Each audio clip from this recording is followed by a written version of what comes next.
Buenas tardes, bienvenidos a toda la oyentada. ¿Cómo va, Vicky? Todo bien acá. En este sábado que empezó lindo, pero ya se nubló. Sí. Bueno. ¿Cómo? Una pena, porque estaba lindo y sí. se nubló. Sí, yo igual, como les decía hace un ratito, aunque esté feo, tengo enfrente acá la batucada que no me dejaron dormir la siesta. En cualquier momento somos al 911, cual vieja chota, me quejo de ruidos molestos, pero no quiero llegar a eso. Voy a esperar aunque sea 20 añitos para empezar a hacer el papel de vieja chota. Tenemos a Gonza ahí, nuestro operador. ¿Cómo Saludá, va? ¿Cómo Gonza. va? ¿Todo bien? Muy bien. Ahí me ven, ahí me ven. Bien. Ya sé. Sí, nosotras te vemos. No, pero si me pongo acá desaparezco. Claro, del último programa. Porque el sábado pasado no pudimos salir. 3 semanas en las que no pasó nada a nivel país, tranquilísimas, una paz. Qué lindo vivir en Argentina, uno dice. Divino. Basta de momentos históricos. Basta de momentos históricos. Sí, dale, estoy podrida de vivir momentos históricos. Igual, chicos, yo pensaba, ¿no? Nuestros abuelos vivieron guerras mundiales, nosotros no nos podemos quejar. Vivieron dictaduras, tampoco nos hagamos, viste, típico de millennial, ay, yo soy la víctima, todo me pasa a mí. Pero bueno, no, es imposible pasar por este mundo sin vivir un momento histórico. Tuvimos como 3 encima, en una semana. Sí. Y ahora se viene el mundial. No, otro momento histórico. Bueno, para mí es un momento histórico. Sí.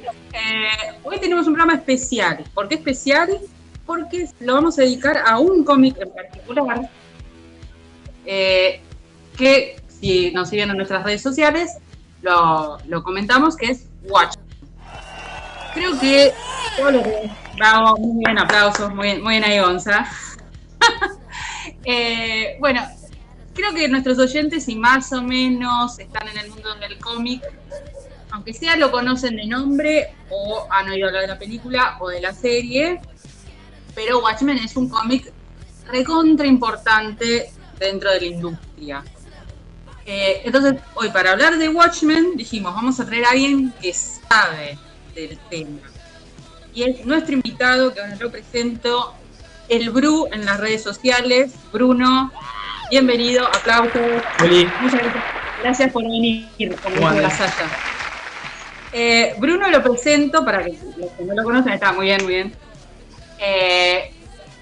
En Twitter es el Bru, en Instagram es @hablemos de historietas, si no me equivoco, corregime. Él es licenciado en letras, flamante licenciado en letras. Esta semana le aprobaron la tesis, felicitaciones, de vuelta, aplausos.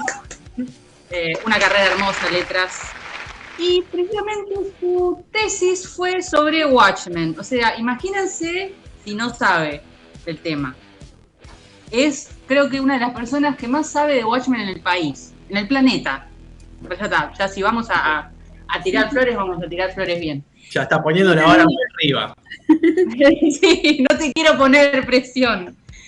Y también es parte del grupo de lectura y estudios de historieta, grupo Rothschild, que es de acá de La Plata. Cosa que yo debo decir, yo siendo que nací y vivo en La Plata toda mi vida, nunca, hasta hace un par de años, nunca había oído hablar realmente del grupo Rothschild. Y bueno, eso habla también de lo antisocial que soy, lo reconozco, pero como capaz que ustedes se mueven en un ámbito académico, no lo conocía. Lo conocí, de hecho hice cursos que te conté, Bruno, con Paz, una de las integrantes, una genia. Y a mí, la verdad que si, o sea, búsquenlo ustedes tienen Instagram, ¿no? Por Rothschild. Sí. Porque dan cursos, hacen encuentros y son gente que sabe de cómics, que se nota que sabe, que le guste, que le apasiona. Y tienen una mirada desde digamos, el análisis teórico académico que es muy interesante y que a mí me fascina, precisamente. Entonces, bueno, voy a hacer una breve introducción de Watchmen para los que, imaginémonos que nos está escuchando gente que no sabe un pomo de qué estamos hablando. Al menos yo lo voy a explicar de esta manera, por la manera que encontré para hacer una introducción. Contexto histórico, como dice Gus Casals. Contexto histórico.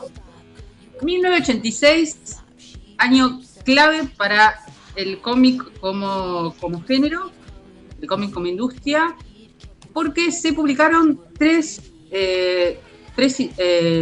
cómics que en realidad se le podríamos decir novelas gráficas, más que cómics, que fueron como recontra importantes dentro del género, que son The Dark Knight Returns de Frank Miller, Batman, Maus de Art Spiegelman, que ganó el Pulitzer. De hecho, en 1986 se publicó por primera vez en formato libro. Y Watchmen de Alan Moore y Dave Gibbons en dibujo. ¿Por qué es tan importante este año y por qué son tan importantes esas tres historias?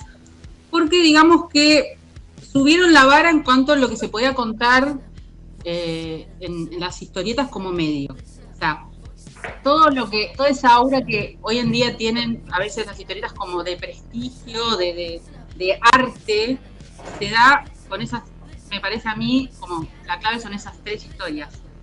Se empieza a hablar también de los cómics con temática adulta, ya no es tanto, bueno, el cómic como cosa de nenes, de chicos, los superhéroes disfrazados, sino que se empiezan a tratar temas sociales, temas morales, o sea, como dándole, no sé, capas psicológicas a los personajes.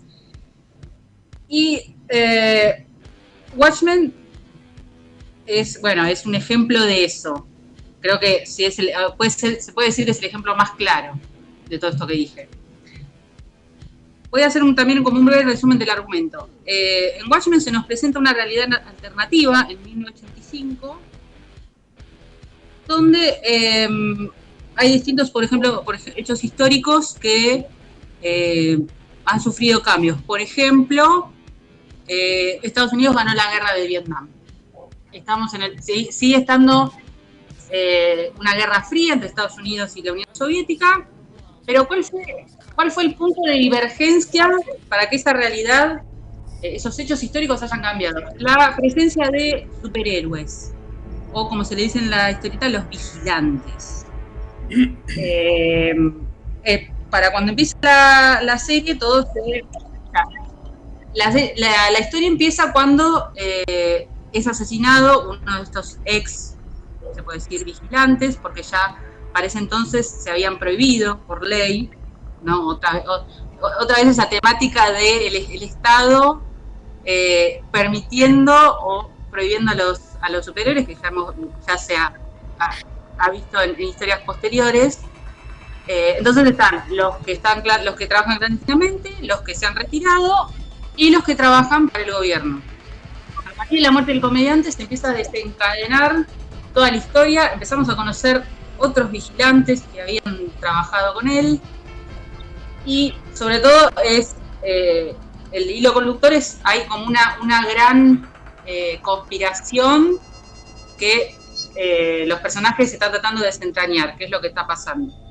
Bueno, no sé si se entendió, más o menos, porque trato de resumirlo lo más posible, porque si no lo voy a marear y me voy a marear yo. Entonces, le quería preguntar a Bruno, nuestro invitado. Cuando se habla de Watchmen, ¿qué es para vos lo que hace o hizo que Watchmen sea tan importante?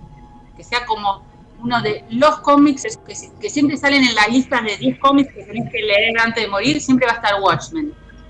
¿Qué es lo que hace que Watchmen sea tan importante como cómic? Mi primera respuesta es que no sé. Pero ahora te explico por qué. O sea, porque, o sea, me parece que uno puede decir, bueno, en la época en la que salió, es más fácil de precisar cuáles fueron las razones, digamos, por las cuales fue una especie de bombazo, ¿no? Sí. O sea, era una historieta era una historieta que venía a hacerse en un momento en el que la industria estaba sufriendo una serie de cambios muy fuertes. Principalmente, el cambio más fuerte es que a lo largo de en la primera mitad de los 80, Marvel y DC empiezan a apostar por las comiquerías como forma de distribución, digamos. Exacto. Entonces eso hace que tengan que salir a buscar otros públicos y otros formatos. Claro, ¿sí? Antes, aclaremos, antes las historietas se vendían en los kioscos de revistas. Exacto, que es básicamente lo que muestra Watchmen. En Watchmen, claro, el chico que lee la historieta de piratas está al lado de un kiosco de diarios y revistas, sí, digamos. Moore y Gibbons en Watchmen están clausurando toda una tradición de historietas de superhéroes que tenía como una manera muy precisa de circular, qué sé yo, que tenía que ver con el kiosco de diarios y revistas, incluso eran hasta baratos un fanzine. También. Incluso claro, aparece un fanzine. Perdón, no te escuché recién lo que dijiste. Sí, también los cómics, por ejemplo, eran muy baratos, salían centavos y eso hacía que cualquiera lo pudiera leer. Exacto. Las historietas hasta el oficinista. Las historietas de superhéroes salían también, ¿viste cómo salen los mangas en Japón en libros grandotes? Al principio del 30 y el 40 salían en libros grandotes, y a medida que fueron corriendo los años del siglo XX, en lugar de subir el precio, fueron reduciendo la cantidad de páginas hasta que llegaron a 24. Una vez que llegaron a 24 páginas, lo que pasó fue, o sea, tenían muchas páginas, ponele, ¿no? Entonces ahí salían como varias historias cortitas.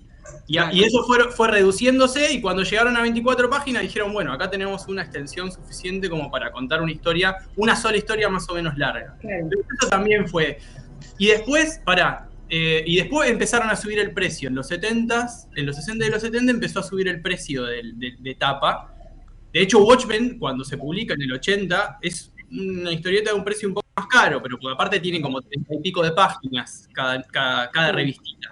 Pero no hay que olvidarse de eso. Watchmen primero salió en revistita. Digo, ahí hay que discutir y empezar a discutir toda la cuestión de la novela gráfica. Claro, también. Sí, o sea, sí, Watchmen es una historia que está concebida para empezar y terminar, digamos, a diferencia de Batman, ¿no? Sí. Que puede tener 2 y hasta 3 y hasta 5 series en simultáneo, corriendo, ¿no? Y corriendo sin fin, digamos, con esta cosa que analiza un poco Humberto Eco en Apocalípticos Integrados, ¿no? Que ya quedó viejo. Eso de que el superhéroe hace cosas, pero siempre es como que narrativamente esas cosas que hizo se olvidan para que el tipo nunca envejezca y nunca muera, ¿no? Sí, sí. Bueno, me olvidé. Pará. Bueno, vuelvo un poco para atrás porque me fui de mambo. La pregunta era por qué fue. Yo me quedo con la pregunta de por qué fue importante, y no, me parece difícil de precisar por qué es importante. O sea, ahí ya nos tenemos que poner como a pensar qué hace de un clásico que sea un clásico, ¿no? También. ¿Por qué la Ilíada sigue diciéndonos cosas todavía hoy? ¿Por qué Watchmen a 40 años casi sigue diciendo cosas todavía hoy, ¿no? Hay otras cuestiones. Pero digo, en el 86, Alan Moore venía de leer a Miller, ¿no? El Batman de Miller, de que le rompiera la cabeza esa cuestión de mostrar al superhéroe viejo. Sí. Pará. Sí. Hago una pausa. Vos me estás diciendo que a Alan Moore le gustó el Batman de Frank Miller. Hay un prólogo escrito de Moore al Dark Knight, en el que justamente le tira muchas flores a esto, a este concepto de hacer envejecer al superhéroe. Claro, ¿por qué te preguntaba esto? Porque a mí también me encanta el Dark Knight Returns, me encanta Frank Miller, pero yo soy consciente de la ideología que baja Frank Miller, y me llama la atención que decir porque es totalmente opuesta a Alan Moore, pero los dos tipos, más allá de ideologías diferentes, son dos genios en lo suyo. Sí, hay que ver, después es muy difícil desentrañar qué fue lo que le gustó, ¿no? Porque, nada, porque esto que decís, porque son dos tipos que están en lugares bastante diferentes, incluso en esa época, que hasta que en esa época a Miller no se le notaba tanto lo de hecho, ¿no? Sí. Pero el Batman ese tiene una cosa medio anárquica, ¿no? Medio de desprenderse de alguna manera del Estado, y una cosa así de un anarquismo muy sui generis, pero que toma una vía medio violenta que no sé qué onda. En fin. Sí, como vos decís, la novedad en ese momento fue mostrar a un Batman viejo, que le rompió la cabeza a todo el mundo. Retirado. Sí. Y además también, o sea, más allá de estas cuestiones conceptuales, y también hay una apuesta narrativa muy interesante que trae cosas del manga, que apuesta mucho por el análisis en la secuencia, digamos, son páginas de 16 viñetas cada una, digamos, no es que están haciendo así, labura la cuestión de la narración, pero además de eso también son cada uno de los 4 números en los que salió ese Batman, que también salió mes a mes, ¿sí? Tenía más cantidad de páginas que una historieta común, estaban impresos en otro papel, estaban impresos en un tamaño un poco más grande y estaban impresos de manera tal que se podía apreciar el color del Lynn Barley, que no es poca cosa, porque es un color hecho a mano, recontra pirotécnico, ¿no? De hecho, incluso hasta es mejor que el de Watchmen, en términos técnicos, ¿no? Entonces ahí también hay una cuestión de Sí, el cómic como objeto para comprar y coleccionar y no para leer dos o tres veces y después lo tirás porque el papel es una poronga, se rompe, el color se va. Ahí dijiste bien, comprar y coleccionar, ¿no? La apuesta por la comiquería tiene que ver con el coleccionismo. Está muy emparentado con el coleccionismo que había empezado a crecer en los 60 y los 70.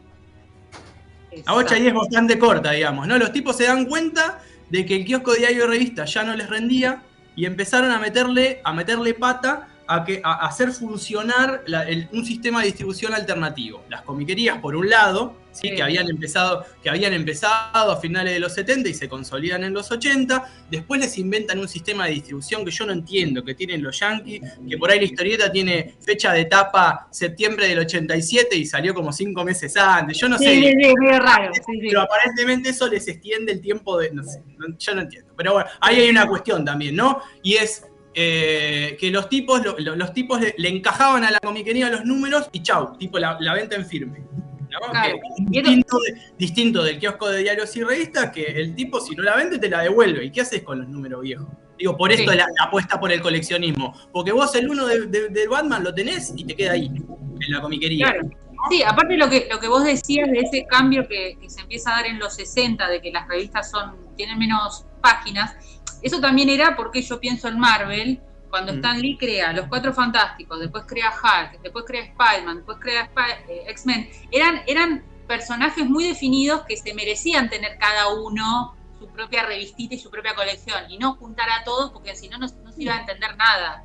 Es que igual eso ya para los 60 ya venía pasando, que acá algunos personajes les daban, ¿no? Ya habían empezado a investigar esto de un personaje que tuviera un título con su nombre. Flash Gordon, ponele. Pero por ahí... Exacto, claro, ya existía incluso antes de que fueran de los superhéroes. Era un concepto que ya venía en la historieta de distribución masiva. Pero ponele, no sé, en una historieta, en una revista de Batman, por ahí tenías una revista de 70, 100 páginas, no sé, por decir una cosa, y tenías 3 historias cortas de 12 páginas. Claro. ¿No? Entonces... Ahí hay también, hay un proceso entre el 60 y el 70 y el 80, que es, bueno, que los tipos están empezando a explorar qué hacer con 24 páginas. Claro. ¿No? La historia se puede encontrar en ese formato. Sí. Y entre medio de todo esto, o sea, hay cambios en la distribución, hay cambios en el formato, ¿sí? Y entre medio de todo esto también, hay que acordarse, hay algo muy... que está muy fuerte, por ejemplo, en el Batman de Miller, por ahí no tanto en Watchmen, pero que es el Comics Code, ¿no? En el Batman de Miller está satirizado el tipo que representó la emergencia del Comics Code, que es Frederick Bertham, ¿no? Que está satirizado en una especie de psiquiatra con un bigote hitleriano, por decirlo de alguna manera.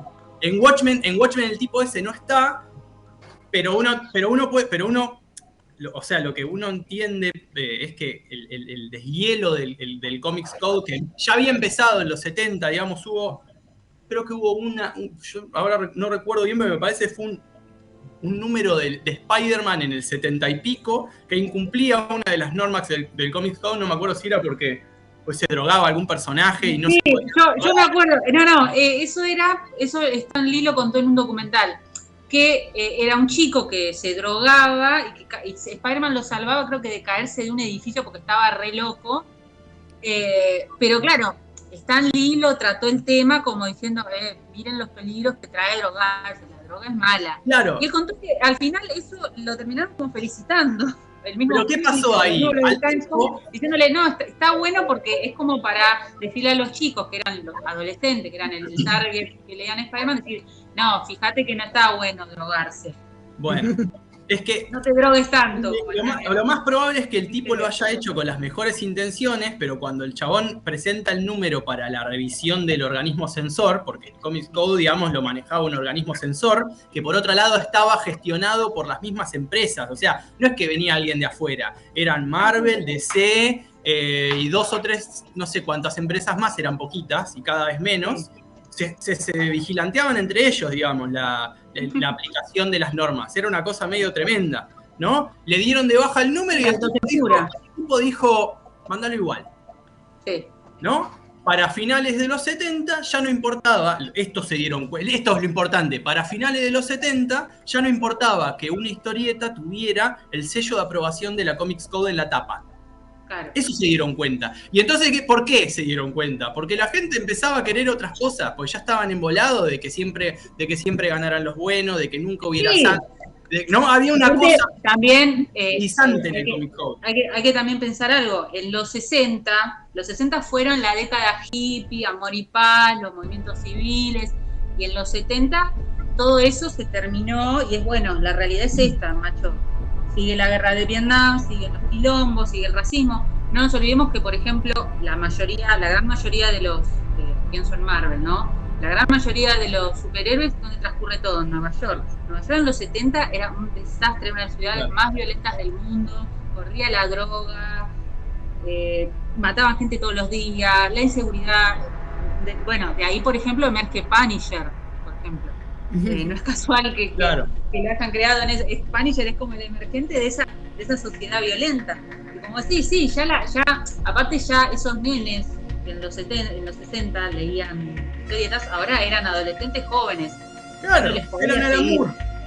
Claro, ¿no? Alan Moore. Sí. Digo, ¿por qué traigo de esto? hecho, no sé si hay un documental muy bueno de la historia de las cómics, que yo creo que está Alan Moore explicando que está como es uno de los bases, que habla de la fundación de la Comic Con como nació la Comic Con, que empezó siendo tipo en un sótano de una comiquería que dijeron vamos y nos juntamos. Otro autor que es de esa camada es ¿cómo es? G.R.R. Martin. Juego de Tronos. Yo me acuerdo del Juego de Tronos. Sí. Claro.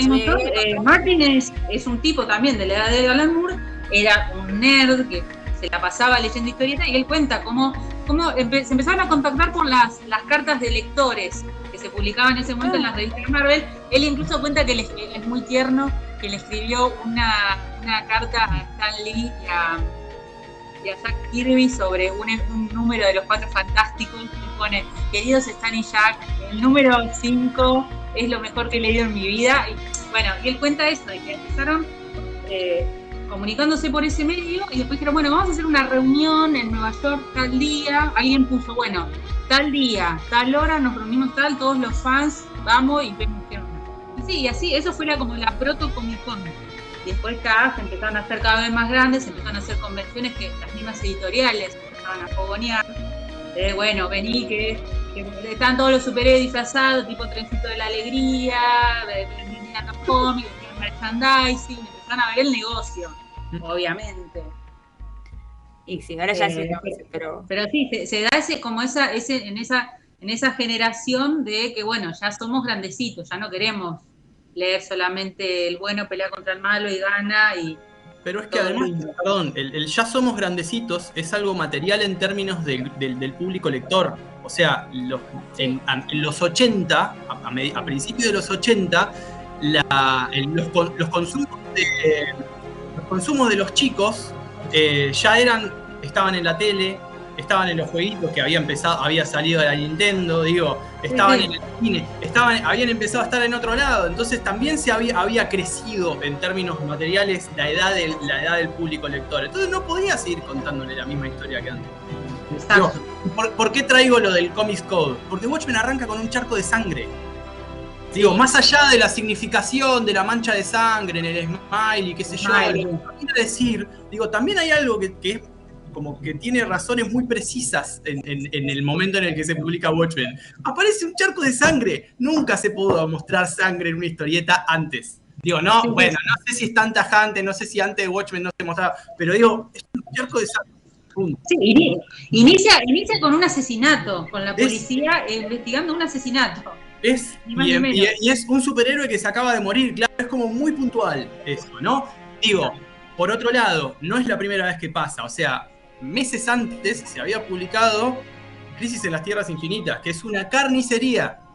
Sí, eso lo leí. Esto tampoco, pero yo vos decías, de las tres historietas que se suele relacionar del 86, que son el del Dark Knight, Mouse y Watchmen, Mouse por ahí, yo creo que hay que ponerla como más de costadito porque Mouse todavía era una cuestión marginal del under, No quiere decir que no tuviera importancia, porque sabemos que Spiegelman publica el primer libro porque Steven Spielberg iba a hacer una especie de con Fievel va al oeste, ¿no? Entonces, a él lo apuran para publicar Mouse por esto.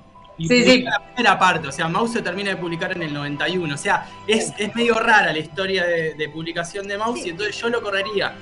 Pero me parece que también hay que pensar el diálogo de Watchmen con Crisis en las Tierras Infinitas. Porque Watchmen está clausurando toda una historia de producción previa, ¿no? Y Crisis en las Tierras Infinitas está bien abriendo la historia de producción posterior. Sí.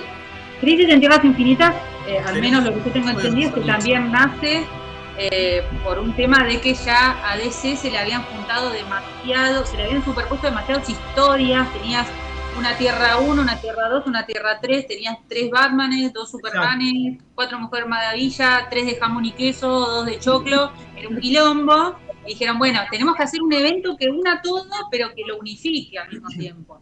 Y ahí es como se dice, esa carnicería de este universo se va, este universo chau, dejamos a este personaje, a este otro y listo. De nuevo, pensar entonces todos los cambios que estaba atravesando la industria, que DC se decide hacer un mega evento que atraviese toda la serie que estaba publicando para reorganizarlas y darle coherencia al universo, ¿sí? Y relanzar un montón de superhéroes, porque después de Crisis en las Tierras Infinitas relanzan un montón de superhéroes con una apuesta visual mucho más pulenta, digamos, ¿no? Etcétera, digamos, hay una apuesta ahí por volver, por un regreso, digamos, y por volver a contar números 1, y por volver a mostrarle a la gente los mitos de origen de todos los superhéroes, etcétera, ¿no? Es como, hay una cuestión ahí. Que después, ¿cuántos? 25 años después, un poco más, lo vuelve a hacer, no, más, casi 30 años después lo vuelve a hacer DC con el New 52. O sea, de vuelta, siempre como una rueda. Nunca importó, porque en el momento en el que hicieron Crisis en las Tierras Infinitas también se lo volvieron a pasar por el orto al ratito, digamos. No es que importó. A mí lo que me importa es el hecho, ¿no? Los relanceamientos y todo eso siempre son relativos, porque en definitiva los autores están trabajando como con mitos de origen y yendo a leer yendo a releer las narraciones más clásicas para ir a traer y a buscar como determinados detalles. Es lo que hace Moore, por ejemplo. O sea, lo que hace Moore y Gibbons cuando les encargan Watchmen es básicamente el primer proyecto era relanzar a los superhéroes de Charlton. Claro, sí, que de hecho muchos de los personajes de Watchmen se basan en antiguos personajes de DC que estaban como ahí medio... Sí, están medio... Y otra cosa, otro punto que te quería comentar, que me interesa. Vos decís que, por ejemplo, a Alan Moore le gustó mucho el Batman de Frank Miller, todo vos decís, estos cambios en la industria. Yo, al menos lo que yo siempre he leído es que Watchmen también intentó ser como un epitafio de Moore hacia a lo que él creía que era el fin del superhéroe con idea. Al menos que lo que siempre dicen es que Moore ya aparece entonces creía que los superhéroes estaban agotados ya como idea, como forma de narrar. Entonces Watchmen es como decir, bueno, es como la muerte física, sería, no me sale la palabra, lo contrario a físico. Metafórica. La espiritual de los superhéroes. Sí. Es que puede ser eso. Digamos, el tipo hoy vos lo escuchás y está peleadísimo en el concepto del superhéroe, pero porque él está muy enojado con que las narraciones de superhéroes son para pibe de 12 años, ¿no? Como que me parece que le da algo de la bronca que tiene es eso. Porque después, o sea, él incluso trabajó en otras cosas que están en el género, trabajó en cosas Superman. parecidas. ¿Cómo era el hombre que cómo era el hombre que lo quería todo? Sí, esa es increíble. O sea, el tipo estaba haciendo La Cosa del Pantano, Watchmen, la historieta esa de Superman de qué pasó con el hombre del mañana. Digo, es todo más o menos de la misma época. Si te pones hay una cosa, es impresionante. Entre el 85 y el 86 y en 3 años el tipo publica una serie de historietas que son como re zarpadas. Bueno, yo estoy mirando entrevistas y escuchando podcasts tipo para entrarme un poco más, aparte de leer el cómic de vuelta. Y en una escuché que para el primer guión de Watchmen, que era el primer guión, o sea, yo supongo que sería, no sé, la primera hoja, las 2 primeras hojas, hizo 101 páginas. No, el tipo era conocido por eso, ya tenía una y yo lo pensaba, yo estudié guión, entonces lo pensaba primero como guionista y digo, no tiene sentido. No, o sea, es una locura total porque qué mierda es que te fuiste pero te describiste hasta el color de calzón que está usando el personaje primero, y segundo el pobre dibujante agarró y se dijo, me mato, me tiro por la ventana al estilo del comediante, porque no. Bueno, en algún lado leí que creo que el capítulo más largo que le quedó en términos de guión tiene como 300 páginas. Y que en total para los 12 capítulos el tipo hizo como 1000 páginas de guión. Es como una cosa, es bastante desaforado el asunto. Sí, muy prolífico. Estaba muy entusiasmado. La verdad es que sí. Yo iba a decir algo, me olvidé. No, te iba a decir, entonces, esto de que Moore ya creía que los superhéroes estaban agotados no es tan así, o en todo caso vino posteriormente.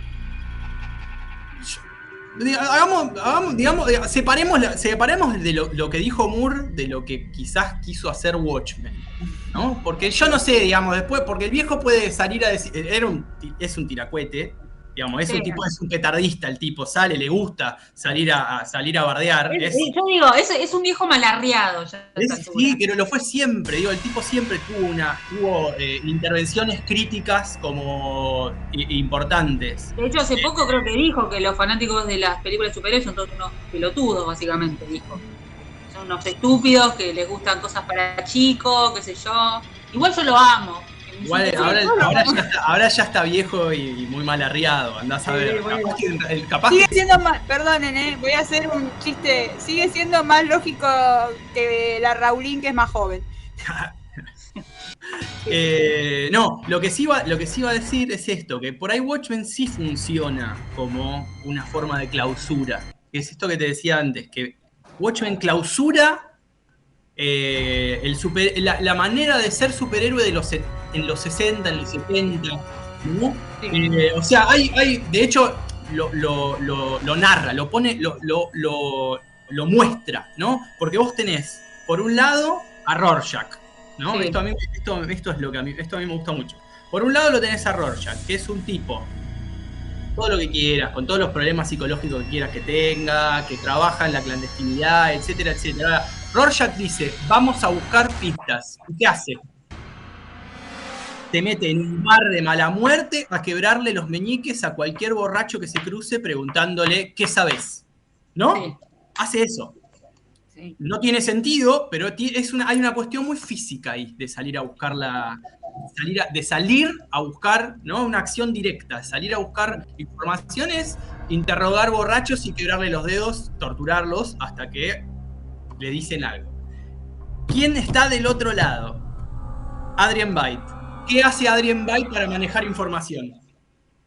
Una empresa muy diversificada, que tiene una pata en distribución, tiene los Zeppelines dando vuelta por todos lados, produce una revista de divulgación, produce, ¿no? Como... Sí. Tiene como una multinacional. Un pulpo, ¿no? Claro, ¿y quién tiene más posibilidades de encontrar, no solo de saber cosas sobre el mundo, sino de producir un cambio sobre el mundo? Finalmente lo hace, Veidt, que es el que tiene...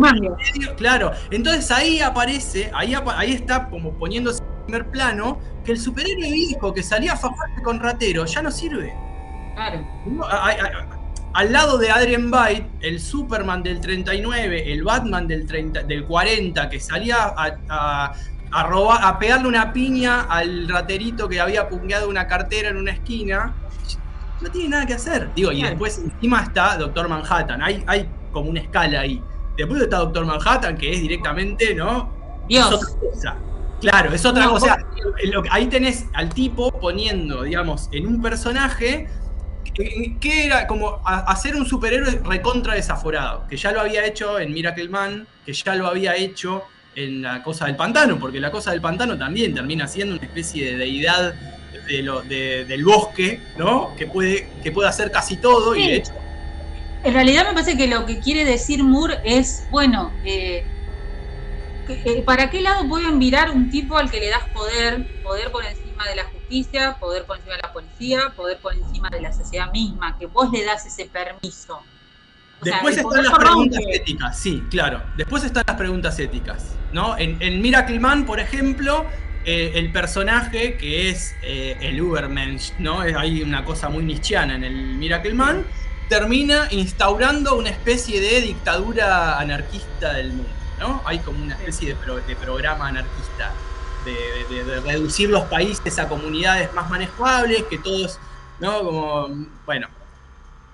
Y igual queda dando vuelta a la pregunta de si eso está bien o no, ¿no? Porque hay como una cosa algo que... Como digo, el problema es que Ozymandias es un genocida. Sí, un genocida, ¿no? Sí. A ver, no, en Watchmen no te podés casar con nadie porque Ozymandias es un genocida, pero Rorschach es un facho. Sí. Digo, están todos esos problemas, ¿no? Bueno, lo que yo quería comentar es, viste que siempre se habla, bueno, ¿qué es lo que define a un superhéroe? Lo que define a un superhéroe me parece que es el hecho de tener un poder y usarlo para hacer el bien o tu idea de lo que es el bien. O sea, te pongo el ejemplo más claro. Peter Parker, lo pica una araña, de golpe tiene superpoderes. El tipo que decide, bueno, voy a usar esto para el bien común, para ayudar a la gente, ¿no?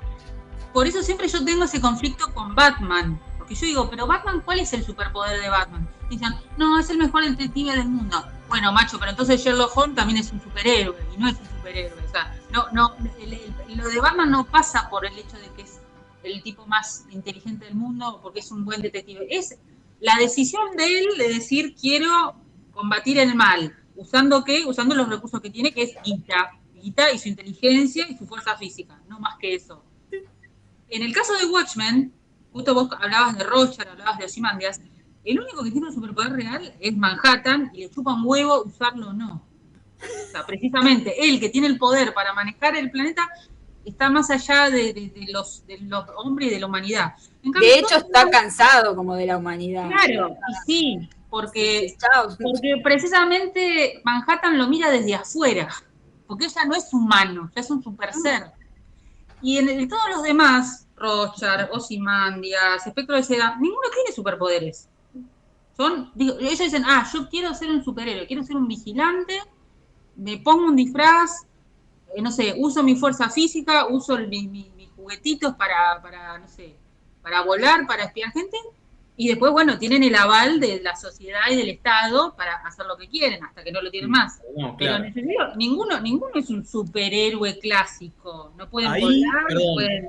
Bueno, no sé si nada que ver, pero vieron que hace unas semanas, con todos los quilombos que pasaron en este país, la noticia, un tipo, no creo que fue en Quilmes, salió a matar chorros, tipo como que le pintó y mató a un pibe que robó una moto, no sé qué, y todo el mundo lo aplaudía, y era como, sí, es un genio, todo, y yo estaba como, a ver, todos en algún momento que leyeron cómics, o los que no dicen, uy, sí, qué bueno salir a matar violadores, pero no lo vas a hacer, o sea, podés llegar a pensar, sí, este violó una nena, decís, hijo de puta. Bueno, pero ahí también está el Estado como ente regulador de todo esto. Vos si tenés una persona que roba, una persona que mata, una persona que viola, se supone que está la justicia para juzgarlo y condenarlo y que cumpla su pena ante la sociedad. Ahí hay cuestiones culturales que me parece que está bien como recordar, ¿no? Digo, nosotros no tenemos una tradición tan fuerte de ponernos una capucha y salir a matar gente como tienen los yanquis. A ver, los yanquis, digo, esto es real, o sea, esto es real. ¿Cuánto hace que tienen al Ku Klux Klan adentro? Desde finales del siglo XIX, y cada tanto vuelven, digo. Hay una tradición cultural muy arraigada de la acción directa, que nosotros no la tenemos, o sea, nosotros tenemos de otras maneras, pero esa cosa bueno, no me gusta tal, me pongo una capucha blanca. El justiciero encapuchado. Salgo y lo reviento. Bueno, claro, la masacre de Tulsa. Lo paso encima por un camión. Digo, la masacre de Tulsa, que la recupera la serie de Watchmen. ¿Qué fueron? Un montón de blancos que salieron a meterse con una ciudad de negros que estaba funcionando muy bien y los amasijaron a tiros a todos. Sí. ¿No? ¿Por qué tanto quilombo con la aportación de armas? Hola. ¿No? Ay, no, mirá si yo me tengo que defender. Bueno, ahí hay algo. ¿Por qué me tengo que defender yo? Los yanquis tienen la policía más militarizada del mundo. ¿Por qué me tengo que defender yo? Nosotros que encima tenemos... nosotros tenemos una policía bastante compleja acá y en todos los lugares del país y confiamos bastante en que existe la policía. Sí, la verdad que sí. La policía, que termina siendo más parte del problema que de la solución, nosotros confiamos bastante en la policía, al lado de los yanquis, que tienen una policía hipermilitarizada y encima quieren tener un bufo por si acaso. Sí. Es una cuestión muy de tomar cartas en el asunto. Un estado totalmente diluido. Y bueno, son los yanquis, digo, por algo... ¿no? Lo tienen a Zoró, un día se metió en el bosque y dijo yo no pago más impuestos. Y desde ahí, ¿no? Hay una tradición muy larga de desconfianza en el Estado, como toda esa cosa que es, además de el poseedor del monopolio de la violencia, supuestamente, ¿no? Sí. Bueno, el otro día vieron, no sé si lo vieron sobre Twitter, el video ese de los canas entrando al aula de clase, que los pibes están estudiando, entran y todos los pibes levantando las manos. ¡Qué normalidad! Sí. Es una locura si vos lo pensás. ¡Qué normalidad! Es una bueno, sí, en este locura. sentido que yo traigo lo del Ku Klux Klan, perdón, hay una página muy puntual de que creo que es cuando lo cagan a piñas al viejo Night Owl, que lo termina. No me hables de esa escena. No, pero después de esa escena que lo hacen pelota, sí, ¿qué hay? Era la noche de Halloween, ¿no? Sí. Hay uno que está disfrazado de Ku Klux Klan. Digo, ahí la vinculación, por más que no haya alguien del Ku Klux Klan haciendo eso, la vinculación es muy directa. De hecho, también hay algo que me hiciste acordar, que ahora lo quiero buscar acá. En Watchmen no hay personajes negros, no hay superhéroes negros, ninguno de los vigilantes son negros, y hay, creo que uno, no me acuerdo, el que tiene la capucha, que en algún momento como que se desliza que era negro, pero tiene que usar una capucha y tiene que usar todo enguantado, porque si es negro no lo dejarían ser un vigilante. Bueno, la serie retoma eso. 50. La serie retoma eso, precisamente.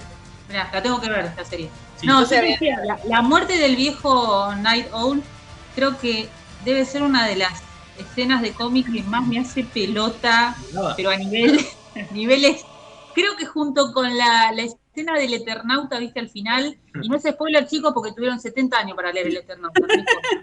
Ese final cuando llegaron a ese supuesto campamento que había organizado el gobierno, pero en realidad era una trampa de ellos. Y está Juan Salvo con la hija y la mujer escapándose, y en un momento Elena le dice, mirá, y están viendo a sus amigos, Favali, Franco, Mosca, convertidos en hombres robot porque se habían sacrificado para que Juan Salvo y su familia se pudieran salvar. Tipos que los viste a lo largo de la historieta que eran unas mentes y se habían sacrificado para que su amigo y su familia se salvaran, porque él tenía una familia por la que luchar. Claro. Y esa escena que te muestran a ellos como hombres robot, y ese cuadro del primer plano de la cara de Elena llorando, viendo a sus amigos, que encima Delano López era un genio en lo que son las expresiones humanas. Yo me acuerdo de haberlo leído cuando tenía 14 años y me hizo pelota. Y esa escena de Watchmen la leí unos años después y me hizo pelota. Son esas cosas que te mueven una fibra muy sensible. Pero sí, eso que decís es cierto, uno de los nenes está disfrazado de eso. Bueno, en este punto, vuelvo a la pregunta inicial, ¿no? Y pienso. O sea, hasta ahora yo te dije, bueno, sí, la industria estaba atravesando un montón de cambios, ¿no? Que en Watchmen como que se cristalizan de alguna manera, ¿no? Entre Watchmen y el Batman de Miller hay una cristalización de esa serie de cambios y hay un diálogo con la tradición anterior que medio que funciona como de clausura. Los tipos dicen, bueno, lo que se hacía hasta ahora, medio que ya no se puede hacer más, ¿sí? Ahora, pensando en el derrotero posterior de Watchmen y por qué siguió siendo tan importante, también hay que pensar otras cosas. Pero una de las que podemos pensar, ¿sí?, es que de alguna manera lo que está pasando en la historieta, todo esto que venimos hablando, ¿no?, de cómo dialoga, de cómo tensiona cuestiones culturales, de cómo está metiendo. No nos olvidemos que el guionista son dos ingleses haciendo historietas en Estados Unidos. Entonces, hay una cuestión ahí como de ver algunas cosas. ¿No? De vincularse con la cultura yanqui, pero siendo siendo extranjeros, literalmente. Sí. Entonces, ahí también hay una serie de preguntas que seguramente un yanqui que leyó Watchmen en el 85, en el 86, le rompieron un poco la cabeza en términos de que hacía 10 años que habían perdido la guerra de Vietnam, ¿no? Que había cosas que estaban un poco en crisis, ¿no? Por lo menos en la realidad material de los yanquis y en su lugar en el mundo, ¿no? Porque ahí también está tensionada la figura del superhéroe y uno puede pensar que el superhéroe es una especie de representación de cuál es el lugar de Estados Unidos en el mundo, ¿no? Como esa cosa de vigilante intergaláctico, qué sé yo. Y está muy puesta en cuestión, ¿no? ¿Perdón? Capaz que hay algo ahí como de remover una ansiedad. Sí, de hecho, si vos ves en Watchmen, Estados Unidos ganó la guerra de Vietnam. El Watergate no pasó y Nixon sigue siendo presidente. Básicamente lo que le da ventaja a Estados Unidos al resto del mundo es el Doctor Manhattan. Todo eso se dio gracias a él. Y como decís, hay que ver cómo le pegó a un yanqui leer eso, pues decir, che, mirá si en realidad hubiéramos ganado la guerra. Mirá si en realidad hubiéramos sido presidente. Y además es una historieta como muy de la Guerra Fría. O sea, ahí también entre el Batman de Miller y Watchmen está como muy presente todo el tiempo la cuestión de la bomba, de la Guerra Fría. El espionaje, cualquiera puede ser un enemigo. Eso también, eso por ahí es lo que más, o no del todo, ahí hay que ver, digamos, uno cómo se nos pierden a nosotros como el combate contra el comunismo, pero hoy lo tenemos de vuelta, digo, hay que pensarlo también, que ¿por qué nos sigue diciendo cosas? Porque también hay gente que está completamente del orto pensando que Argentina puede ser comunista, digo, ¿no? Chicos, el comunismo murió hace 40 años, no funcionó en ningún lado. A ver, chicos, ¿ustedes se imaginaron alguna vez que en Argentina una cosa llamada Banda de los Copitos iba a intentar matar a una vicepresidenta? Igual, fíjate vos qué devaluado que estamos que vos viste la foto del supuesto líder de la banda de los Copitos, es un otaku, chicos. No puede ser que un otaku sea el jefe de una banda para matar a la presidenta. Por Dios, qué bajo hemos caído. Yo, la única verdad es la realidad. Sí. Yo contra eso no podemos hacer nada. Un intento de magnicidio como la gente como de este país. Encima yo estaba leyendo, cuando pasó todo esto, yo estaba releyendo el cómic y como que me hacían resonancia a cosas que estaban pasando acá y que pasaban en el cómic. Era como, a ver, Bruno, vos sos de La Plata igual que yo. Viste que hace poco clausuraron ese centro Kyle Rittenhouse, que lo habían puesto un grupo de pibitos. Kyle Rittenhouse es un pibe que durante todos los disturbios que hubo por el Black Lives Matter allá en Estados Unidos, agarró un arma que se había comprado en un supermercado, manejó no sé cuántos kilómetros hasta una ciudad cercana que había una manifestación y mató gente. Y después fue un jurado, no sé si fue un jurado popular o qué, lo absolvieron, dijeron que fue en legítima defensa. ¿Qué diferencia hay entre ese tipo y el comediante? Ninguna. Bueno, entonces ahí ya hay algo para pensar, digo, bueno, de por qué Watchmen sigue reverberando en el presente, ¿no? Sí, porque es también lo que vos decías de las cuestiones de por qué los clásicos son clásicos y por qué nos siguen resonando 30, 40, 200 años después. Porque hablan de cosas muy humanas, de cuestiones sociales que se repiten, que son constantes en la historia de la humanidad, me parece a mí, lo más simplista. Hay otra cosa más que hay que agregar. Necesariamente hay que agregarla. Y esto es una cuestión casi legal. A ver. Todos sabemos, digamos, que el viejo Alan, una de las razones por la que está completamente del orto con los superhéroes y con la industria de cómic norteamericana es porque lo cagaron como de arriba de un poste. ¿Sí? Se la pasaron cagándolo. Y el tipo se da cuenta de que lo están cagando cuando hace Watchmen. ¿Por qué? Porque el tipo ya venía a hacer la cosa del pantano, es un anarquista, él es un zurdo, tiene una serie de ideas en la cabeza acerca de cómo tenía que ser un trabajo digno de guionista de cómic, de productor de historietas, que es algo que venía de los 70, digamos, en los 70 hubo una tensión muy fuerte. Por algo se retiró y ahora se dedica a la magia, al ocultismo. En los 70 hubo toda una serie, en los 60 y en los 70 sobre todo, hubo toda una movida muy importante de los dibujantes diciendo, che, no, yo quiero como reclamando mejores condiciones laborales. Cuando no se daban, se iban al under. Bueno, el caso testigo que yo siempre nombro es el caso de Jerry Siegel y Joe Shuster cuando sale la película de Superman en el 78.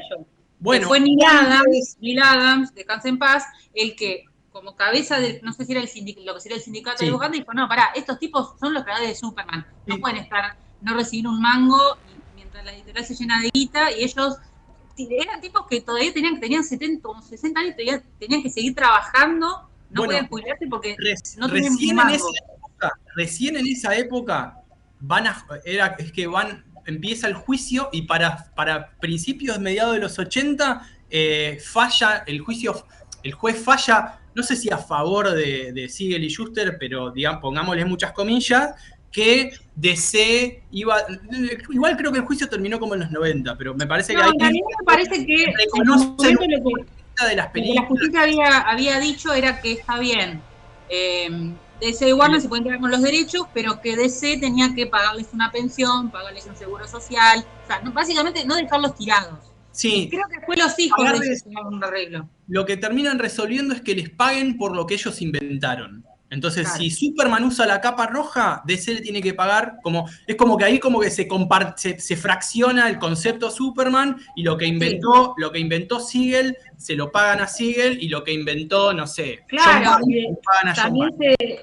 también se ordena que cada vez que apareció un producto de Superman dijera creado por Joe Shuster y Jerry Siegel, que es lo que sigue pasando en las películas. O es la película de ¿cómo es este muchacho? Snyder. Siempre sale, creado por fulano y fulano. Claro. Bueno, para volver a pensar lo que venía diciendo antes, los cambios en la industria el devenir transmedia de los superhéroes también tiene que ver con eso. Digo, el transmedia es un concepto que uno lo puede pensar como muy falopa y qué sé yo, pero pensando en que tanto Marvel como DC empiezan a formar parte de pulpos empresariales a partir de los 70 y que empiezan a formar parte de conglomerados de medios en esa época, ¿no? Que terminan haciendo DC la serie de Batman, la película de Superman, digo, y ahí se genera un montón de guita que va a parar a las empresas, no a los autores.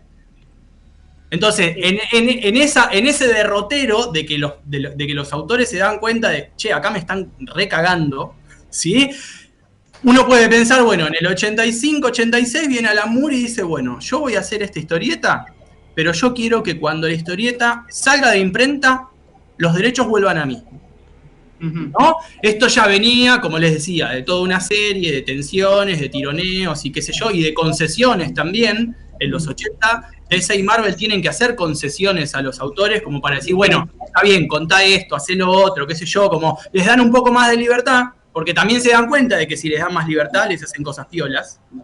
¿Sí? Bueno, entonces Alan Moore dice, bueno, yo te hago esto y cuando salga de imprenta los derechos vuelven a mí y a Dave Gibbons. Ok, le dice DC. Nunca volvió. Nunca salió de imprenta. O sea, hay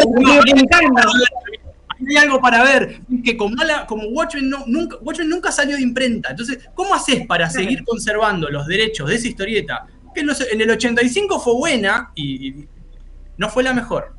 Quiero decir, la de Batman se vendió más. El bestseller del 86 y del 87 fue la de Batman, no Watchmen. Watchmen estuvo ahí en el top 10 durante un tiempo, no fue la que más vendió. ¿Sí? Digo, ¿cómo haces? Bueno, entonces también uno cínicamente, uno podría decir, bueno, está bien, si viene la Time Magazine, ¿no? Y en el 2000, ¿qué era? 2010, 2003, 2000, no me acuerdo cuánto, incluye a Watchmen como una de las 100 mejores novelas para la Time Magazine. Sí. ¿No? Eso es resarpado. Eso es resarpado en términos de legitimación, porque te están legitimando hacia afuera del campo de la historieta. Te están metiendo en una lista de la revista Time de las mejores novelas del siglo XX, novelas literarias, ¿sí? Los yankees ahí tienen una cosa muy de lo alto y de lo bajo. ¿La revista Time de quién es? Del conglomerado Time Warner. ¿De quién es el conglomerado Time Warner? De los que son dueños de DC. Digo, ahí también tenés para rastrear que le están haciendo bombo, le hacen el bombo a Watchmen para que nunca deje de salir de imprenta y se siga vendiendo bien también, ¿no? Sí, obvio. Y después viene la película, después vienen los jueguitos, después vienen un montón de cosas que hace que Watchmen siempre estemos hablando de Watchmen. Sí. Más allá, yo, o sea, trato de situar esto. Y a mí me encanta la historieta, ¿eh? O sea, esto va más allá de mi valoración de Watchmen. Más allá de sus propios méritos como historieta. De lo buena que sea la historieta, también hay una intensa campaña publicitaria, hay una intensa campaña desde la crítica, ¿no? Para que la historieta siga. De hecho, ahora, si querés, bueno, DC hizo Doomsday Clock, incorporó Watchmen al universo DC, no sé ni de qué va Doomsday Clock, yo sé cuál es la operación argumental, digamos. Sí. Incorpora Watchmen al universo DC y bueno, y le sigue dando cuerda. O sea, todo eso, lo que el resultado material es que a Watchmen le siguen dando cuerda para no salir nunca de imprenta. Si Watchmen sale de imprenta, los derechos vuelven a Alan Moore. No tienen que volver a Alan Moore, tienen que quedar para la empresa. Es así. Claro. ¿Cómo el tipo no va a ser no va a querer mandar a la mierda a todos? Sí, claro, más allá de que sea un viejo cabrón que se peleó con todos los dibujantes, porque los dibujantes querían ver un poco, está bien, los dibujantes quieren ver un poco de guita, Dave Gibbons agarró viaje con la película, David Lloyd agarró un viaje con Acerbe de Venganza, todos quisieron ver un poquito más de guita y qué sé yo, y el viejo Moore le decía, che, pero nos están cagando. Y los tipos querían, bueno, en fin. Sí. Y bueno, pero viste, como decís, él también tiene una ideología muy marcada, una forma de actuar y de pensar, que bueno, no todo el mundo la comparte. Cabrón, no importa. Sí. Bueno, vamos a una pequeñísima. Sí, ¿qué ibas a decir, Vicky? No, que te estaba escuchando que tienes razón. Que después tengo una anécdota sobre lo de la magia que escuché de Alan Moore. Bueno, pero después lo digo. ¿Lo decís ahora después de la tanda? Sí, vamos a un pequeñísimo corte para tomar un poco de aire, que venimos hablando 1 hora sin parar, y ya volvemos. Dale. Estás escuchando Mixtape Radio. Mozo, un cafecito. ¿Sí? Ya que yo invito. Dale. Vos también podés invitarnos. Ingresá a www.mixtaperadio.com.ar, clic en Invítame un cafecito y de esa manera estás apoyando a la mejor radio colaborativa. Si estás buscando un programa de economía que no te bajonee, perdí mi Ribotril. que no te diga qué va a pasar con el dólar, ¿Y cómo me hago millonario? ni cuánto va a subir el precio del tomate, ¿O la lechuga? ¡tu búsqueda terminó!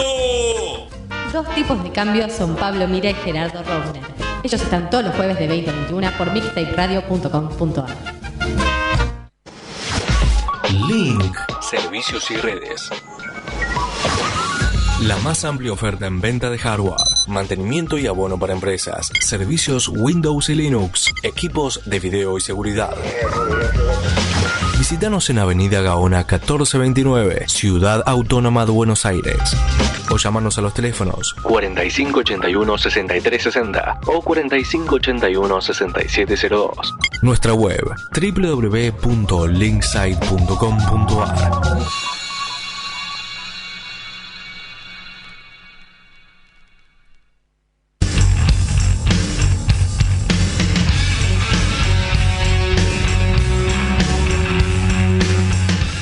Para estar informado de todo lo que pasa en el mundo del metal, no te podés perder Hellraiser. Todos los lunes, 18 horas, en mixtaperadio.com.ar.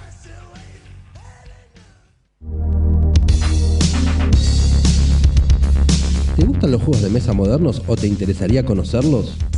Buscate @el de los juegos en Instagram, un canal donde vas a encontrar reseñas, sorteos, eventos, entrevistas, rifas y muchos juegos. @el de los juegos. ¿Qué estás esperando para seguirlo?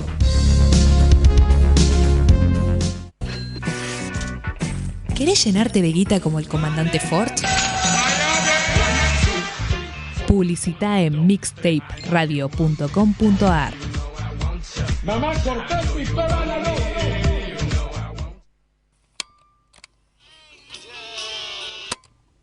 Estás escuchando Mixtape Radio. Remeras rojas, con esa facha, ¿dónde van? Remeras Rojas, tu programa Treki, todos los lunes a las 21 horas por mixtaperadio.com.ar o todos los días en nuestras redes sociales.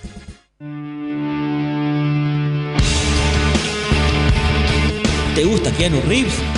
A nosotros también. Mixtape Radio.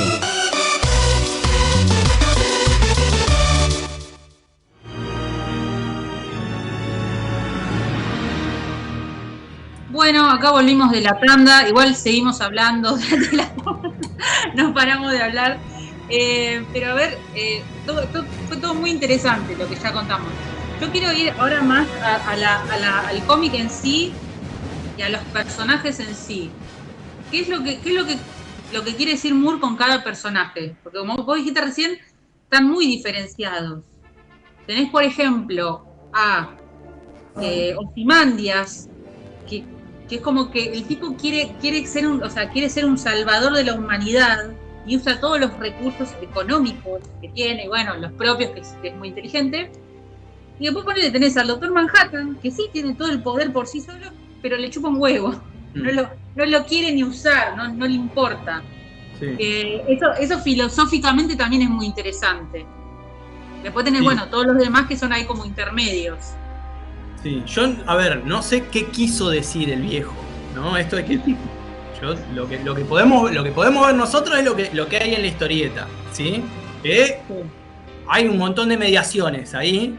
Lo que quiso decir el viejo no lo sé.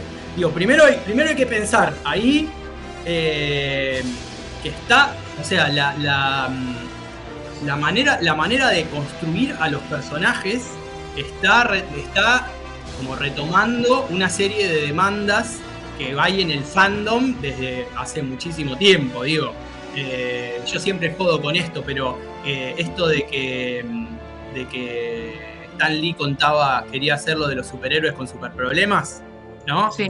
Sabemos cuáles son los de Stan Lee, cuáles no son, pero Watchmen es muy deudor de eso, ¿no? En términos de que vos te enterás de que Rorschach está en la clandestinidad y vive en una tapera, vive en una casa, en un cuarto alquilado, que se lo alquila una tipa, que no tiene una situación medio extraña, económica, tiene que, ¿no? Hay toda una cosa. A todos de todos cuenta como su especie, su origen, pero no es su origen secreto, no es cuándo le mordió la araña, cuándo fueron irradiados por un rayo. De todos cuenta como el origen de clase, si te querés, ¿no? Uno puede precisar eso de Watchmen, no sé, que Rorschach estuvo mucho tiempo en un orfanato, ¿no? Y eso hijo de una prostituta que no lo quería. Bueno, y eso se supone que eso tiene consecuencias en su configuración psicológica, digamos, ¿no? Entonces, a partir de esa infancia complicada, uno puede deducir por qué Rorschach es un nazi. Yo no estoy de acuerdo, pero bueno, no importa, digo, se puede explicar, pero no justificar. Una cosa es explicar el por qué y otra cosa es justificar. No se justifica, pero sí se explica. O decir, y con toda esta infancia, y el tipo para un lado un poco loquito iba a salir. Claro, lo mismo, no sé, Adrian Veidt, ¿no? Es un hijo de dos personas más o menos pudientes y qué sé yo, que un día decidió que él tenía que cambiar al mundo y entonces regaló su herencia para hacerse desde abajo. Adrian Veidt es la corporización del self-made man, que es una figura, digamos, el tipo hecho de abajo, yankee, ¿no? Que se hizo trabajando. Pero es mentira que el tipo se hizo trabajando, porque el tipo ya tenía un montón de capital. O sea, acá entra Bourdieu, ¿no? Acá tenemos que ser bourdianos.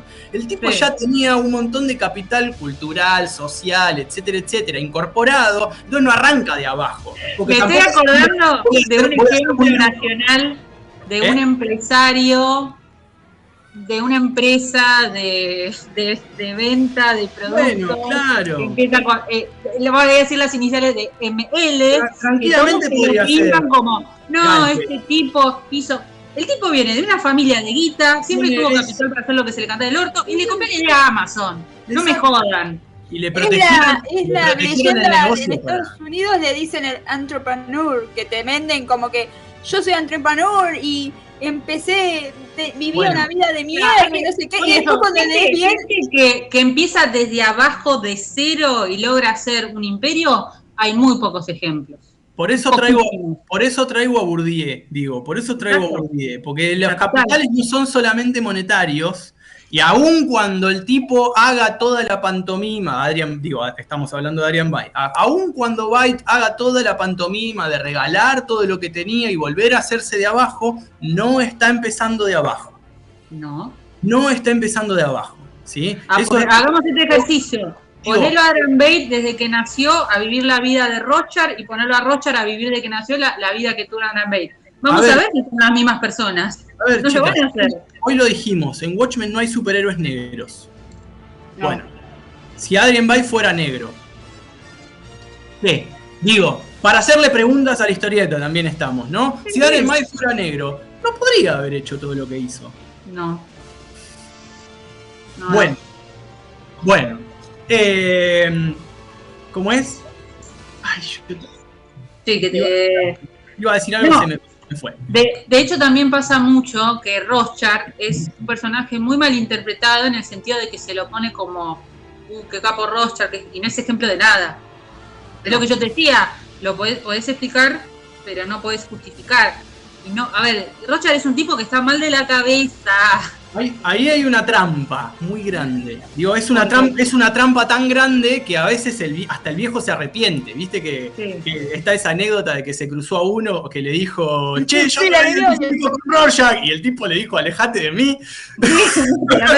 Flaco. Hay una trampa muy grande, que es que, o sea, lo que hizo el viejo con Rorschach es ponerle la ética inflexible del superhéroe que tiene un código moral que no rompe nunca. ¿Qué dice Rorschach todo el tiempo? Nunca transigir ni con el Armagedón a 15 centímetros de la cara. Eso lo dice desde el principio hasta el final, que es lo que hace un superhéroe. Nunca transigir, nunca entregar su código ético en pos de lo que sea, que es básicamente la pregunta que se plantea con la solución que está buscando Ariane Byte, ¿no? La solución que busca Ariane Byte implica un genocidio, ¿sí? Para obtener otra serie de resultados. Bueno, a Rorschach eso no le copa. Eso, que a Rorschach no le copa, es lo que le pasa a todos los superhéroes. Vos nunca ves un superhéroe, ni hoy, ni siquiera hoy, después de Watchmen, ves superhéroes transigiendo, ¿sí? Bueno, porque el superhéroe sin su código ético no sería un superhéroe. Aquí hay otra cosa. Pienso en un ejemplo recontra popular. La película de Infinity War de Marvel y Endgame. Thanos, o sea, siempre digo, Thanos lo que decía era lógico. Las razones que el tipo esgrimía para eliminar a la mitad de la población eran lógicas y tenía razón. Tiene razón igual, ¿eh? Bueno, tenía razón, pero ¿qué es lo que ahí te puede hacer ruido? Los métodos y también, bueno, pero ¿quién te da a vos el poder para decidir por todo el universo? ¿Quién sos? ¿Quién sos vos?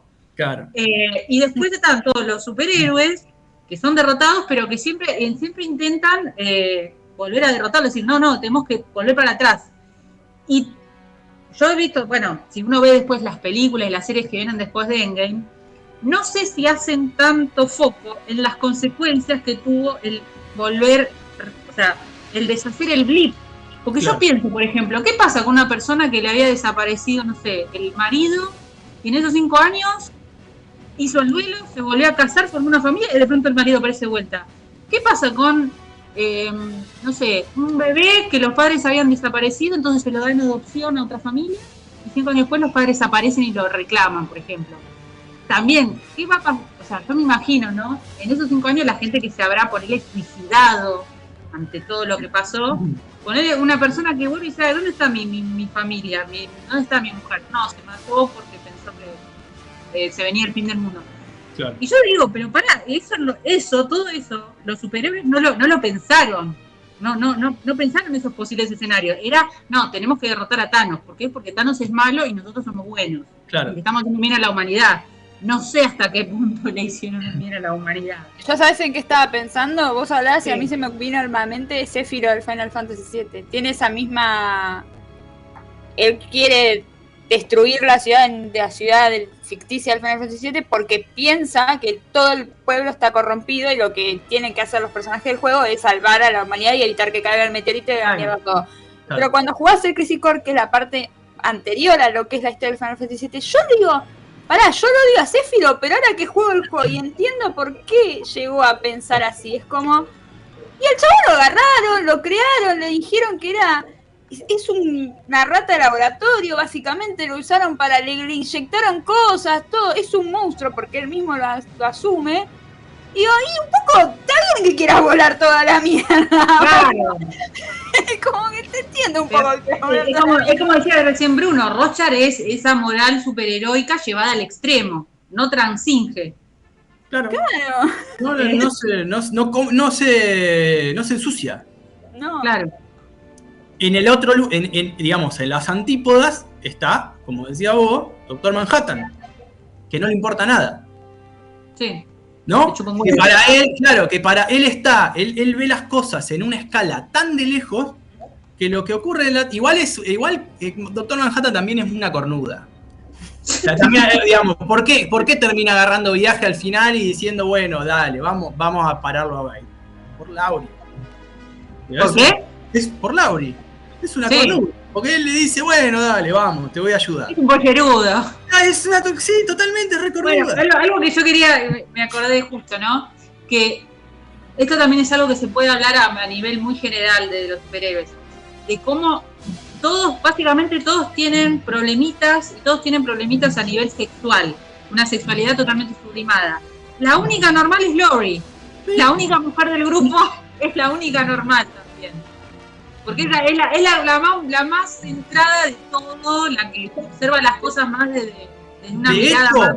De hecho, de todos los personajes, bueno, Rorschach termina siendo un charco de sangre. Para ver el círculo ahí, ¿no? Watchmen empieza con un charco de sangre y termina con otro. Rorschach termina siendo un charco de sangre. El búho es un personaje medio gris para mí. Porque él tiene una pequeña herencia, se compra su lugar, digamos, el manto del búho se lo compra al otro viejo. No es que le paga, pero digo, hay como una cosa ahí medio de segundo orden y de hecho tiene ahí como sus inconvenientes. Pero la única que le resuelve algo todo lo que hizo Adrian Veidt es a Laurie. Ella descubre su identidad y hasta llega a disfrutar del hecho de salir a hacer, ¿no? Porque viste que al final en esa especie de coda que hay en el final cuando van a verla a la vieja, a la madre de ella, Laurie y Dan se van y se van con la idea de volver a disfrazarse y a salir a fajar ratero, ¿no? O sea, eso también da la pauta de que lo que hizo Veidt no arregló nada, por otro lado. Pero Laurie le dice, bueno, dale, pero yo quiero ropa de cuero y un bufo. ¿No? Entonces ella descubre su identidad y ahí hay algo también que un nuevo vínculo con su padre, seguramente a partir de la ropa, ¿no? El comediante se vestía de cuero y usaba armas. De hecho, también hay algo que yo había pensado. Me llama la atención que todavía no hayan querido cancelar a Alan Moore desde una parte del feminismo, claro, por ese giro argumental de que Sally Júpiter, que es la primera espectro de la mamá de Laurie, se enamora del tipo que intentó violarla en el pasado. Sí. O sea, el comediante intenta violarla cuando son compañeros en el grupo, la salvan los compañeros, lo echan a él, después obviamente lo echan del grupo, pero para el gobierno sigue operando, y unos años después ella misma se lo dijo a Laurie. Se puede decir que se enamoró del tipo y consiguieron a Laurie, y obviamente ya después, más allá de eso, no pudo saber nada porque creo que era muy consciente de la clase de persona que era el comediante. Pero vos decís, no, pero es terrible, pero me parece que lo que quiere decir muy con esto es más profundo, es la complejidad de lo humano. O sea, sí, tal cual. No todo es blanco y negro.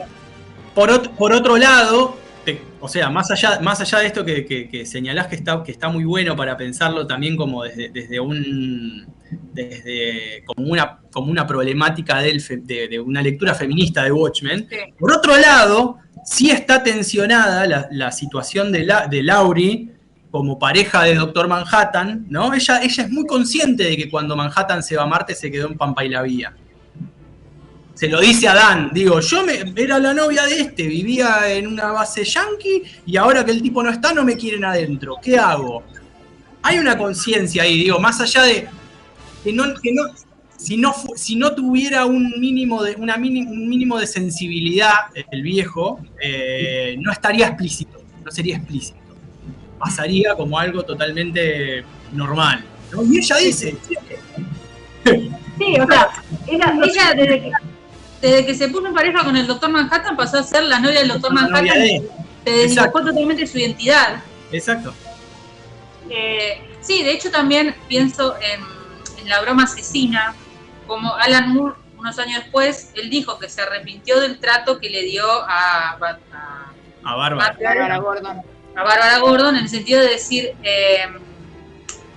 capaz que me fui de mambo. No sé si era necesario hacerla sufrir tanto, pero bueno, eso también se inscribe. Me parece que Alan Moore, más allá de todo lo progresista y lo que puede hacer, no puede dejar de caer en ciertos tópicos que son, claro. Recién en los 90 con Gail Simone y Woman in Refrigerators, se empezó a hablar de decir que el tratamiento que se le daba a los personajes femeninos en el cómic, desde muchas veces guionistas varones, que capaz que ni siquiera eran conscientes de eso. En la industria yankee ya la tenés a Trina Robbins, que viene de los 90 como metiendo. Lo que pasa es que lo más probable es que no haya tenido tanto peso su voz como la voz de Gail, o también que el lugar y el tenor que se le haya dado a ese tipo de impugnaciones, digamos, desde cierta forma de feminismo, no haya sido el que es hoy, digamos, el que tiene hoy personas como Gail Simone o otras guionistas de mujeres. ¿no? Sí. Sí, es verdad. Y otra cosa, porque justo hablábamos de este personaje que era negro.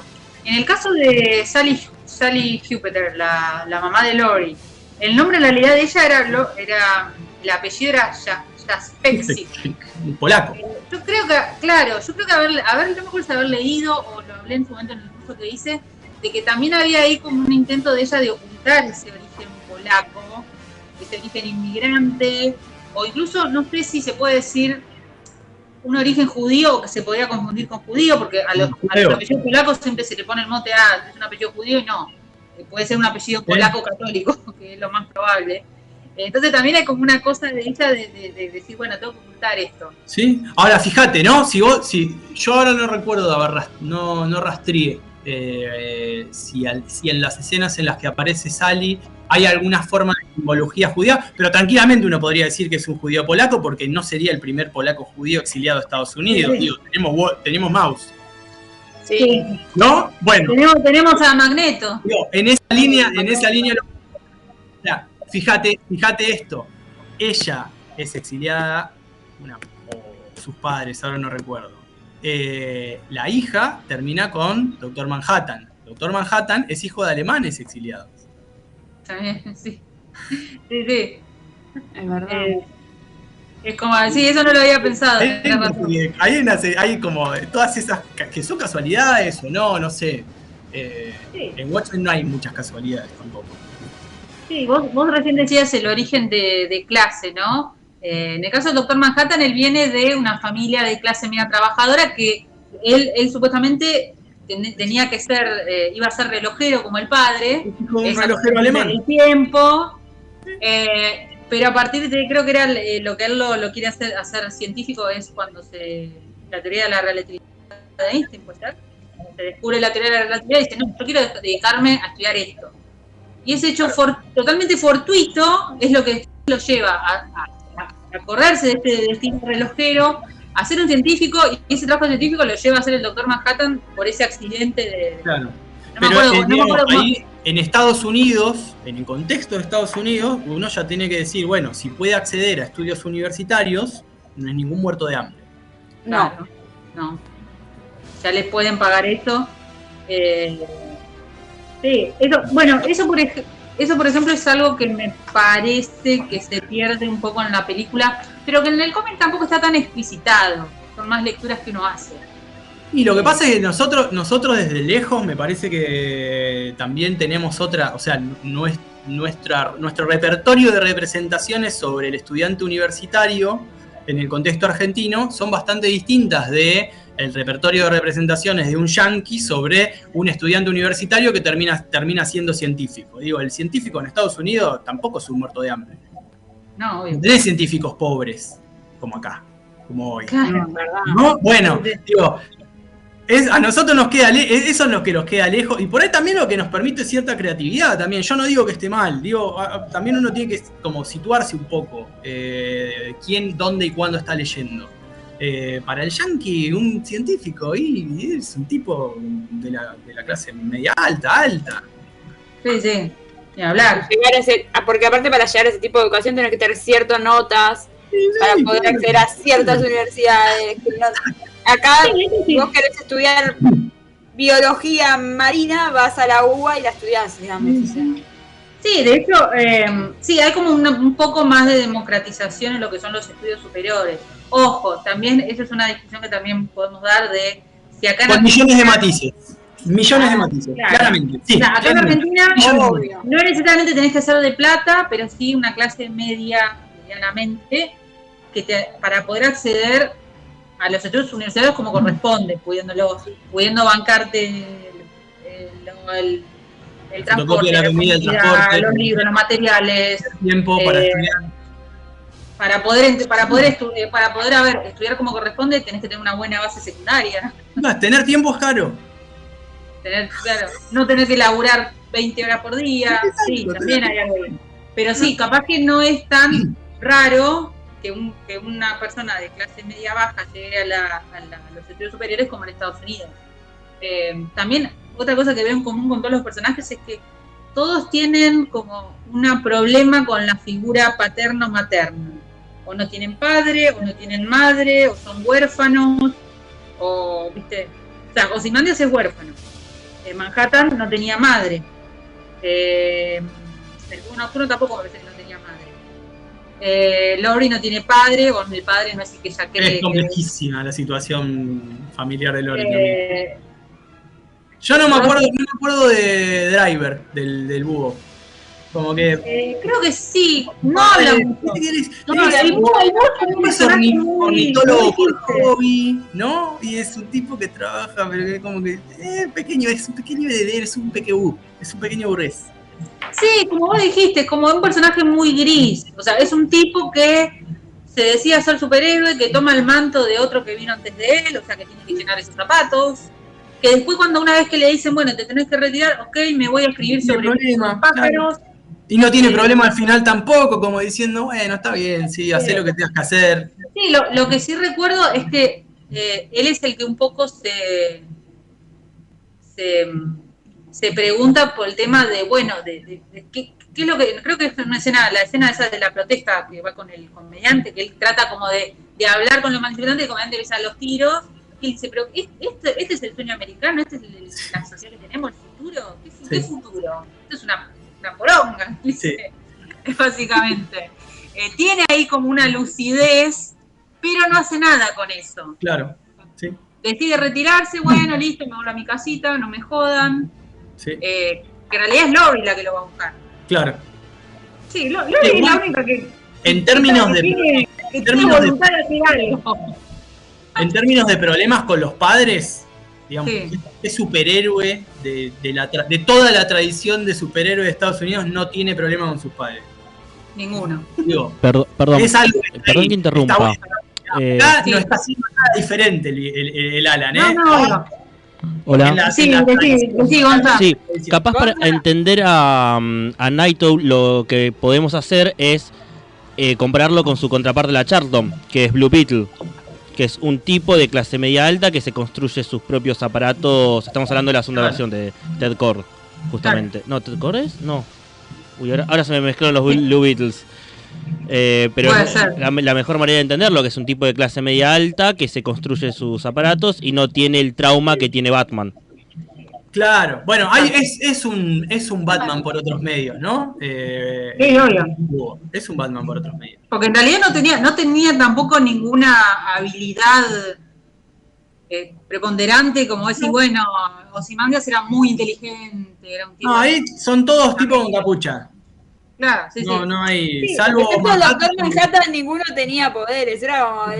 me pongo yo a ver una capucha y me voy a buscar los narcos de acá del barrio, no sé. Eso que vos decís de la relación con los padres es cierto, porque es como que también un poco el superhéroe, para poder ser un superhéroe como tal, no tiene que tener ataduras. Por eso les cuesta tanto también tener familia. No es común que los superhéroes se casen y tengan hijos, porque es una cuestión de que, bueno, vos se están poniendo en peligro todo el tiempo. A tus padres, a tus hijos, a tu mujer, y ha pasado, que siempre el villano que va a los seres queridos, es fija. Sí, me parece que lo que tiene Watchmen es el tema esto de la sexualidad, que también es muy claro. Bueno, que como decías, capaz que unos años antes no se hubiera podido hacer, pero ni a palos. Exacto, hay de nuevo que reponer que el Comics Code estaba dejando de operar, ¿sí? Que ahí tanto el Batman de Miller como Crisis en las Tierras Infinitas como Watchmen salen sin el sello de la Comics Code en la portada, cuando todavía se hacía eso. Sí, ya como que ya no corría. El Comics Code siguió corriendo hasta 2010. Supuestamente. La autoridad de aplicación siguió funcionando hasta 2010, cuando la disolvieron. No hace mucho que la disolvieron. Igualmente vuelvo a decir, en los 80 ya se había empezado a aflojar y ya había varios proyectos que decían, bueno, esto no le pongamos el sello, está todo bien. Y de hecho, no poner el sello de la Comics Code era para algunas empresas más chiquitas un activo.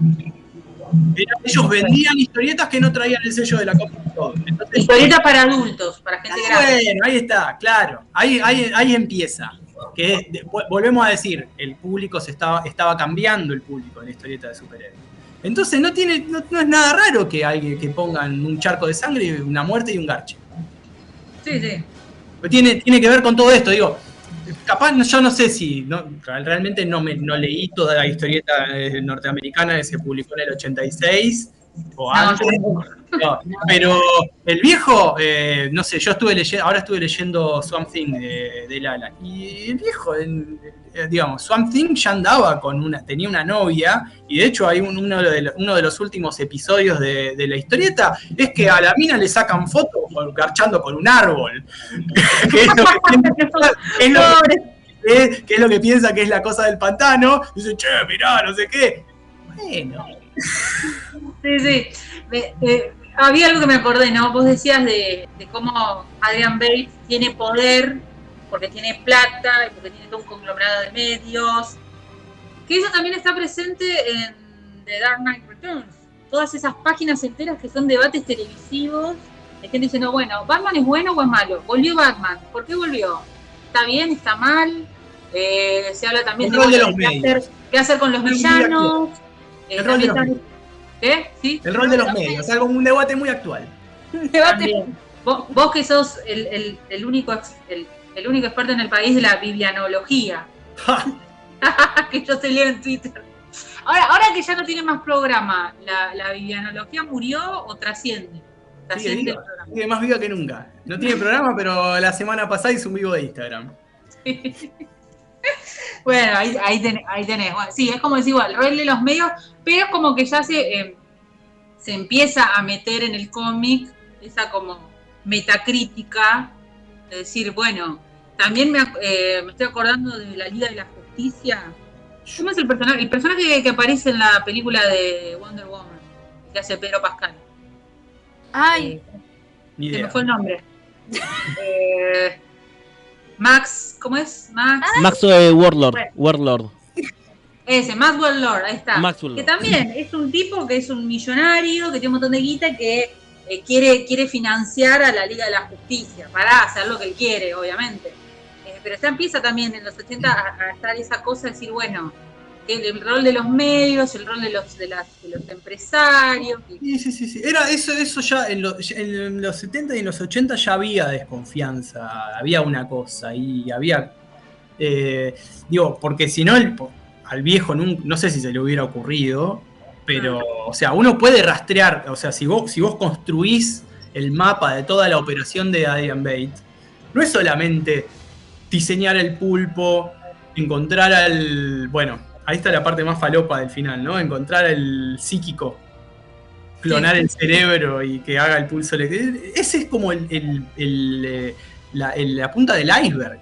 Pero después, o sea, lo que hace el tipo es armar condiciones de inteligibilidad del futuro que está queriendo construir. Entonces arma una revista, porque nosotros leemos una entrevista que le hacen a él de su propia revista. Es muy buena la entrevista, es recontra. Le chupan mucho el orto en la entrevista esa. Y es su propia revista, es increíble. Sí. Hace el método Byte para que existan personas sanas física y mentalmente, ¿no? Y hay toda una cosa ahí de una filosofía medio zen. Ahí también hay para rastrear cómo pervivieron ese tipo de discursos, incluso hoy en este estado del capitalismo. ¿Sí? Sí. Porque a eso también hay que pensarlo, como qué está viendo el viejo, qué está pescando el viejo de su presente. Sí, lo podemos llevar al hoy en día, todas estas culturas New Age que surgieron ahora de... Sí. Bueno, vos hoy hablabas del entrepreneur, ¿no? El emprendedor. Sí. Bueno, son readaptaciones de más o menos el mismo concepto, y con las filosofías New Age también hay como una especie de no sé, se marida muy bien con cierta manera de concebir el mundo del capitalismo neoliberal desterritorializado y financiarizado, ¿no? Sí. No se puede pensar a Alan Moore sin pensar en el thatcherismo, en lo que el thatcherismo representa. El thatcherismo representa básicamente la instauración de ese modelo. Sí. Por eso capaz también hoy que el modelo está un poco en crisis y está un poco desaforado, todavía no sigue diciendo cosas Watchmen, capaz también, digo yo. Sí, esta cosa del individualismo, del bueno, vos podés con tu propio poder y no sin importar las condiciones materiales en las que vivimos, y no, eso influye. ¿Sí? Es imposible que no influya. Como decía, eso de Bate que se vende como que se hizo de abajo. No se hizo de abajo. No. Y ahí, fíjate que Bate es el primero en romper con los Minutemen. Sí, o es sea, el primero viste que en toda la previa, esto que hace Watchmen de contar como una serie muy larga de como de 40 años de historia, comprimirlo muy poquito, y en algún momento los superhéroes se quisieron juntar. Y el primero que rompe con los Minutemen es Bate. Sí, es verdad. Es el primero que como que evidentemente ya venía craneando todo su plan. Ya se daba cuenta que no alcanzaban los Minutemen. Ahí está también, hay otra cosa, que es que Bate es un individualista, pero no es un tipo, no es un sordo. Porque cuando Bate, hay una reunión en la que ellos están como planeando cómo defender el territorio y qué sé yo, y el comediante les dice, esto es toda una pelotudez. Y se va y le prende fuego el mapa. Sí. Y ese diálogo que tienen ahí, como vos lo ves desde el presente, dialogando con el presente de Bate, y es como lo recontra inspira para hacer lo que termina haciendo. Sí, es verdad. Hay una triada ahí entre Bate, Rorschach y el comediante que hay que profundizarla un montón. Tiene muchísimo jugo para ver cómo son los diálogos, cómo se afectan unos a otros. El comediante era básicamente un nihilista. Para él nada tenía sentido, nada importaba. Sin embargo, cuando el comediante se entera de lo que está queriendo hacer Bate, le rompe la cabeza y dice, este chabón es un hijo de puta, yo no puedo creer lo que va a hacer, qué sé yo. Se larga a llorar una noche en la cama de Moloch, que está con cáncer. Sí. ¿No? Sí, tiene como cierta... O sea, incluso al nihilista le cuesta aceptar lo que está planeando este tipo. Sí, Bate es como que ya se fue de mambo. Incluso, hasta que el Doctor Manhattan baja de Marte, va a decir, che, loco, te fuiste un poco al carajo. Sí, Bate es como que él, yo creo que también él es como un poco envidia al Doctor Manhattan, porque él le dice, vos tenés el poder para cambiar todo con un chasquido y no lo hacés, no lo usás, ¿cómo puede ser? Y yo tengo que pensar todo un plan para hacer lo que quiero. Mientras que lo que pasa es que Bate es un megalómano. Sí, obvio. Bueno, es lo que hablamos recién de Thanos. Thanos también. Puede tener un punto el chabón, sí, pero es un megalómano. Claro. Bueno, pero en ese sentido, digamos, ahí fíjense que Alan no está inventando nada nuevo. A mí estas cosas, del laburo que hice en la tesita, digamos, que... ¿En algún momento se va a publicar la tesita? Ya cuando pueda la voy a poner en el repositorio de la... porque sería re interesante para leer. Pero a mí siempre, de nuevo, diciendo, ¿no?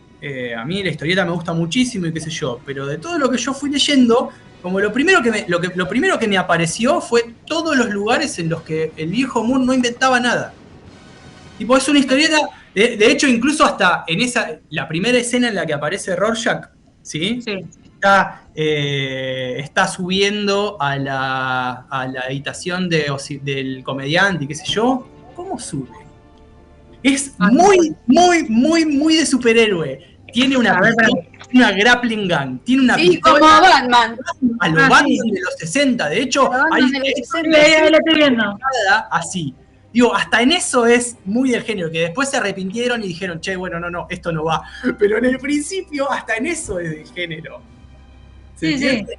O sea, por eso yo te digo, a mí, yo lo que tengo entendido es que la historieta en el momento en el que salió, medio que no la entendieron mucho.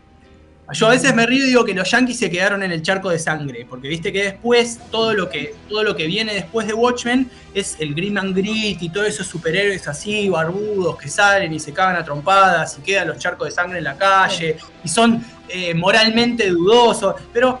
no tienen profundidad.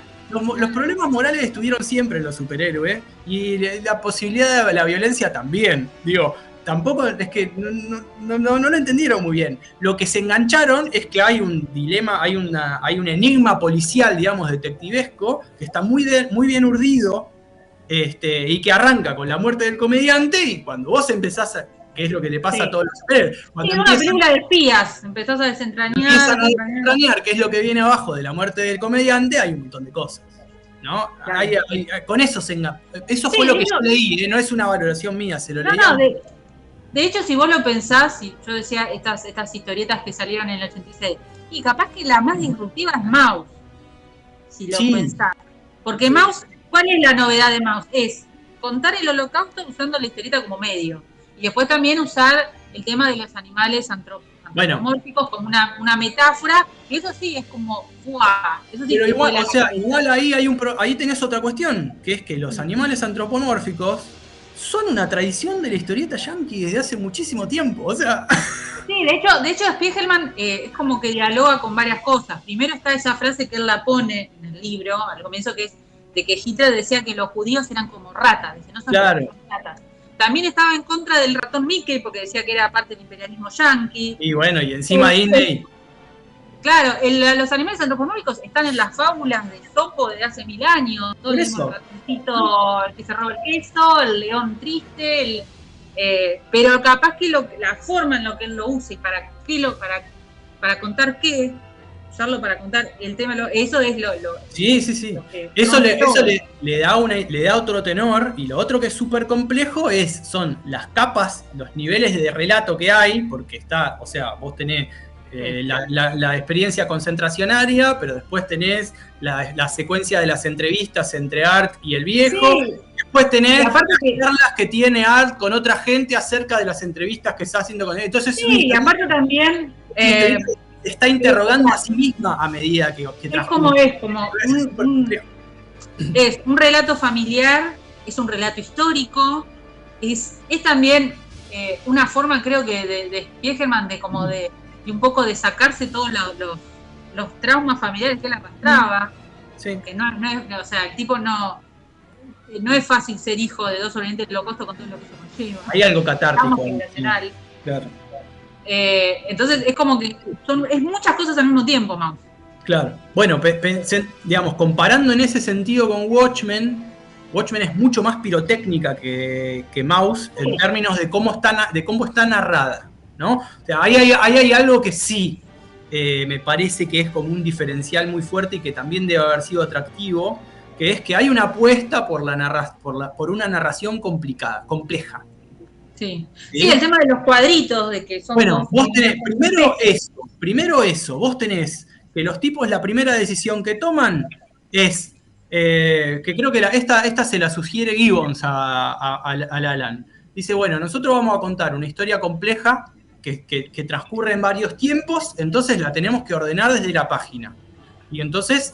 Lo primero que toman como parámetro es la grilla de 9 viñetas, y desde la grilla de 9 viñetas, que tiene un ritmo, que es como mucho más ordenadora visualmente, arrancan desde ahí. Ahora, después empiezan a laburar un montón de cosas que después, o sea, a la larga uno termina identificando ahí que son marcas de Alan Moore, que es raro, porque Alan Moore es el guionista, pero, ¿no? Sí. Pero, y bueno, ese segundo capítulo en el que van al velorio del comediante y cada uno de los personajes lo recuerda, y la manera de introducir ese recuerdo son una viñeta al lado de otra con un plano que tiene la figura de una manera y el fondo de la otra, y hay un diálogo entre el presente. Sí, el explotar los recursos gráficos de la historieta al máximo.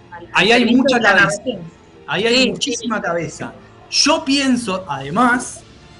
No, creo que esto lo dice el viejo, no importa. Pero hay otra manera de resistir ahí, digo, desde lo formal. ¿Por qué? Porque el viejo estaba recaliente con que querían que le paguen más, y nunca fue muy amigo de que se hicieran películas de sus historietas. Porque él decía, bueno, primero porque ya sabía que si se hacía una película lo iban a cagar con las regalías, porque las películas terminan... ¿no? La plata que sale de la película termina en la empresa. Entonces el tipo decía, bueno, yo voy a hacer una historieta que explote al máximo los recursos narrativos de la historieta. Igual, Watchmen tiene un montón de recursos que son muy cinematográficos, ¿no? Pero está bien, no importa. A lo que voy es que con esa manera de hacer, de narrar, ¿no? Que ya no tiene que ver con cuestiones argumentales, con cuestiones filosóficas, con el superhéroe, qué sé yo, sino con esa manera de narrar, lo que está haciendo es que la experiencia de la lectura de la historieta sea completamente imposible de trasladar a otro lenguaje. Lo cual es lógico, digamos, por otro lado, pero está resistiendo desde ahí también. O sea, el viejo está diciendo, bueno, a ver, vení, haz una película con esto. Dale. Claro, después vino Snyder y lo cagó. Después salió lo que salió. Lo que pasa es que ahí también hay otra cosa, digo, porque Snyder hace una película en la que trata de llevar viñeta por viñeta, ¿no? Hay una cosa como muy, no sé si funciona bien, que no es culpa de Snyder. O sea, eso ya lo había hecho Robert Rodríguez en Sin City, viste que hay planos de Sin City que vos decís, che, esto salió de la historieta, A mí no me parece realmente un valor rescatable. Me parece que también es como que es yo lo veo así, como una comodidad y una falta de creatividad. O sea, vos sos director, trabajás en este medio, usá los recursos de tu medio para contarlo de manera diferente, porque para eso leo la historieta. O sea, uno tiene que pensar en términos casi como una traducción, ¿no? Vos agarrás el inglés tiene otra gramática, la gramática del inglés ordena lo constituyente de la oración de otra manera que la del español. Entonces, si vos vas a traducir a la del español, ¿qué haces? Cuando alguien hace una pregunta, viste que la pregunta en inglés está muy, muy formulada porque arranca con la W, ¿no? Who did this? Y la pregunta en el español no siempre se hace de la misma manera. El español tiene una gramática más plástica. Entonces, ¿vos qué haces? ¿Respetás la gramática del inglés o la del español si estás traduciendo la del español? Respetás la del español. Bueno, con una película hace lo mismo. ¿Qué vas a hacer? ¿Vas a hacer una historieta o vas a hacer una película? Claro, sí, yo estoy de acuerdo en eso. Completamente. Por eso yo digo, a mí me gusta mucho más la serie de Watchmen, porque en la serie de Watchmen hay una idea de hacer algo explotando los recursos de la narración audiovisual, ¿sí? Que conserva algo del espíritu de la historieta, pero del espíritu, no quiere trasladar viñeta por viñeta. Justo eso te quería preguntar. Yo vi la película, no vi la serie. ¿La serie sí de qué trata? Eso porque no... Y la serie, el concepto de la serie, ahora estoy leyendo la historieta esta que se llama Rorschach, que hizo Tom King, que salieron más o menos en paralelo y hasta parece que dialogan de alguna manera.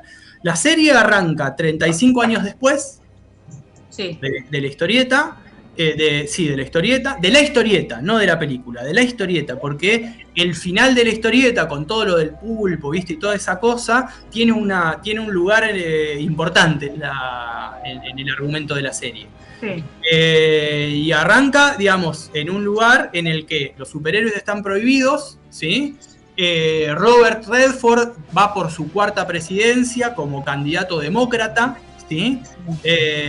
Demócrata, ¿no? Cosa que es muy rara en Estados Unidos, porque a lo sumo tienen dos mandatos. Claro, es que tienen 2 mandatos y siempre hay una alternancia entre demócratas y republicanos, pero bueno, digamos, ahí también hay lo que plantea la continuidad de la serie en términos políticos, es que en Watchmen Nixon iba a competir por su 3er mandato, ¿sí? Gracias al Dr. Manhattan.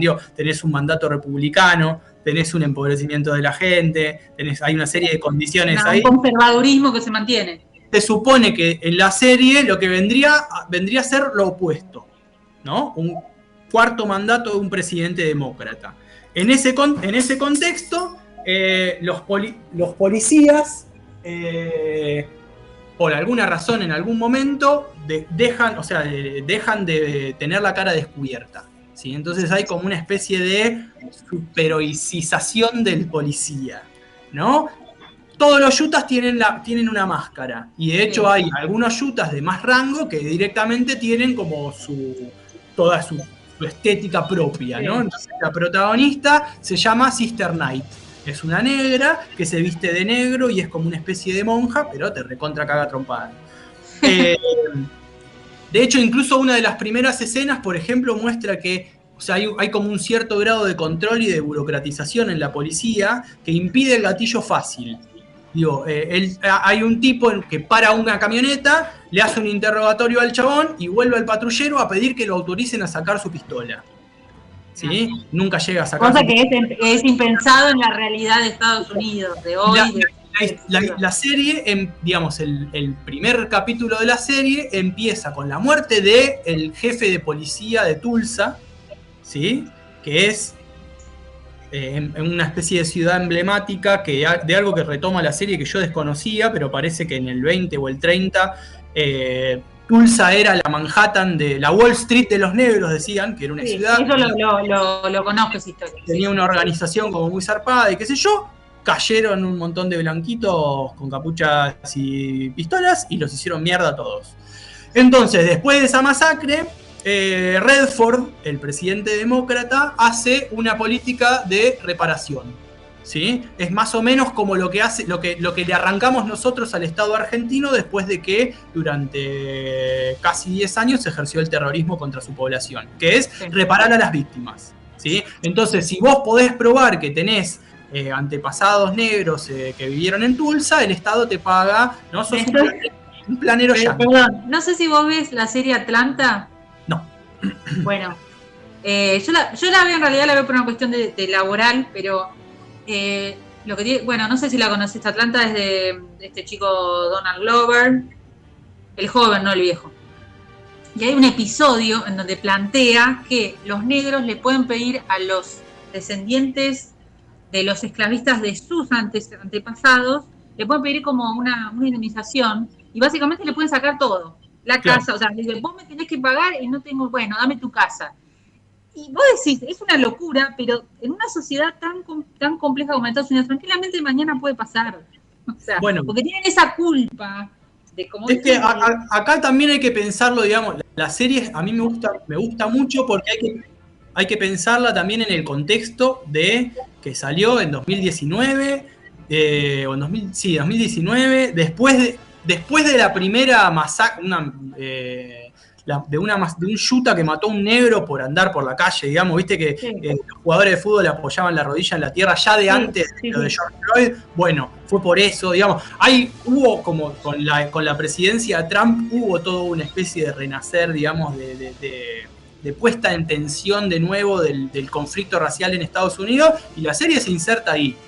Se muere el capitán de la policía de Tulsa, que era un blanquito, pero que él era muy amigo de la negra que se llamaba Sister Night, qué sé yo, y qué sé cuánto, y resulta que de entre medio hay una reaparición del Ku Klux Klan, bajo la forma de la séptima caballería, se llama, que aparentemente tiene una simbología del Ku Klux Klan, que son gente que usa la máscara de Rorschach. Entonces hay una lectura... Hay una lectura de la figura de Rorschach ahí, como un ícono fascista, claramente, ¿no? Y bueno, y hay toda una movida en la que vos lo ves a Ozymandias, que está como en una secuencia de un castillo y no entendés qué carajo pasa, como una cosa medio medieval y medio teatrera.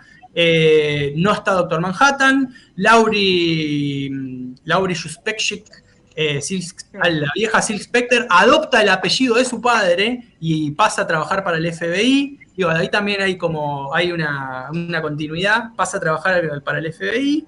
Y bueno, y la muerte del capitán de la policía dispara, digamos, una investigación que termina en cualquier lado. Mira. Sí, no, está interesante. Yo la verdad no la vi la serie, no tenía idea de qué trataba, pero está buena, está como decís, de retomar donde termina Watchmen y hacer como una relectura. Eso me parece está muy bueno. Y llevarla a la actualidad. Es decir, es que ahí también hay algo. Es que ahí también es como, si vos vas a hacer un cover de los Beatles, ¿lo haces igual que los Beatles? No. Bueno. Aparte los Beatles lo hicieron perfecto, no. Claro, entonces es igual. Entonces hicieron otra cosa, no te digo hicieron Butchering the Beatles, no hicieron todas versiones de metal, pero lo hicieron, es otra historia. Y otra cosa, la película, ¿a vos te gusta, no te gusta, te convence? Te deja mirar. Yo por ejemplo, tengo un amigo, no soy fan, pero se deja mirar. En Twitter Llevamos el Fuego, ¿lo ubicás? Sí. Él dice que a los únicos que les puede gustar la película de Watchmen es a los que no leyeron el cómic o a los que lo leyeron y no lo entendieron. Yo lo que me parece que creo que en el cómic se pierden muchas cuestiones se simplifican muchas cosas. Para mí de la peli, la parte que mejor funciona son los créditos de inicio, que te comprime 40 años de historia de los superhéroes en una secuencia muy cinematográfica. Y sí. ¿Entendés? Sí. Esa es la parte que mejor funciona. Muy de videoclip, que es lo que le gusta a Zack Snyder. Sí. Pero bueno. Sí, qué sé yo, la película está buena, pero hay que pensarla como una adaptación, o sea, como lo que es una adaptación. Siempre va a estar mejor el material de base. Y aparte también hay otra cosa, que es que la película llega 20 años después. Sí. Y llega después de que otras películas de superhéroes ya estaban retomando cosas que había dejado Watchmen en la narrativa de superhéroes. Sí. Entonces, como que la novedad de Watchmen ahí un poco se pierde. Sí, pero bueno. Con el libro del lunes. Bueno, ya nos tenemos que ir despidiendo porque ya Gonza nos está echando. Pero bueno, muchas gracias, Bruno. La verdad, recontra interesante. Está para hacer 5 programas más hablando de Watchmen. Cuando quieran. Sí. A nosotros nos gusta invitar gente que sepa y que le guste la historieta. Esa es nuestra base. Así que bueno, nada, muchas gracias, sabés, un tocazo. Esperamos, avisarnos por favor cuando esté disponible tu tesis para leerla. Sí. Sería muy interesante. ¿Alguien había hecho alguna vez alguna tesis en base a Watchmen en la UNLP? Sí, hay otra. Mira, bueno, también hay que buscarla, pues está bueno, está buenísimo. Y bueno, también a mí, al menos a mí me interesa mucho lo del grupo Rothschild, sobre todo porque están acá cerca, no me tengo que ir hasta Capital. Hay un libro argentino que me recomendaron mucho, que no pude conseguir, que es W de Watchmen, creo que se llama. W de Watchmen. Me parece que es una edición de un libro español. Pero lo tengo, lo leí. Okay. Tiene cosas que están bien y tiene cosas que no me convencieron tanto, pero tiene mucha data, eso está bueno. Mirá, bueno, entonces muchas gracias, Bruno, y nos despedimos hasta dentro de 2 sábados, si no pasa nada. Y vamos a ver qué pasa dentro de 2 semanas, qué hechos suceden. o si tenemos en el país. Sí, claro, si sigue existiendo el país o explota todo como hizo Ozymandias con Nueva York. Claro, capaz que Nueva Zelanda de arriba y no sabemos. Claro, bueno, muchas gracias a todos por escucharnos, nos vemos, chau Vicky, chau Gonza.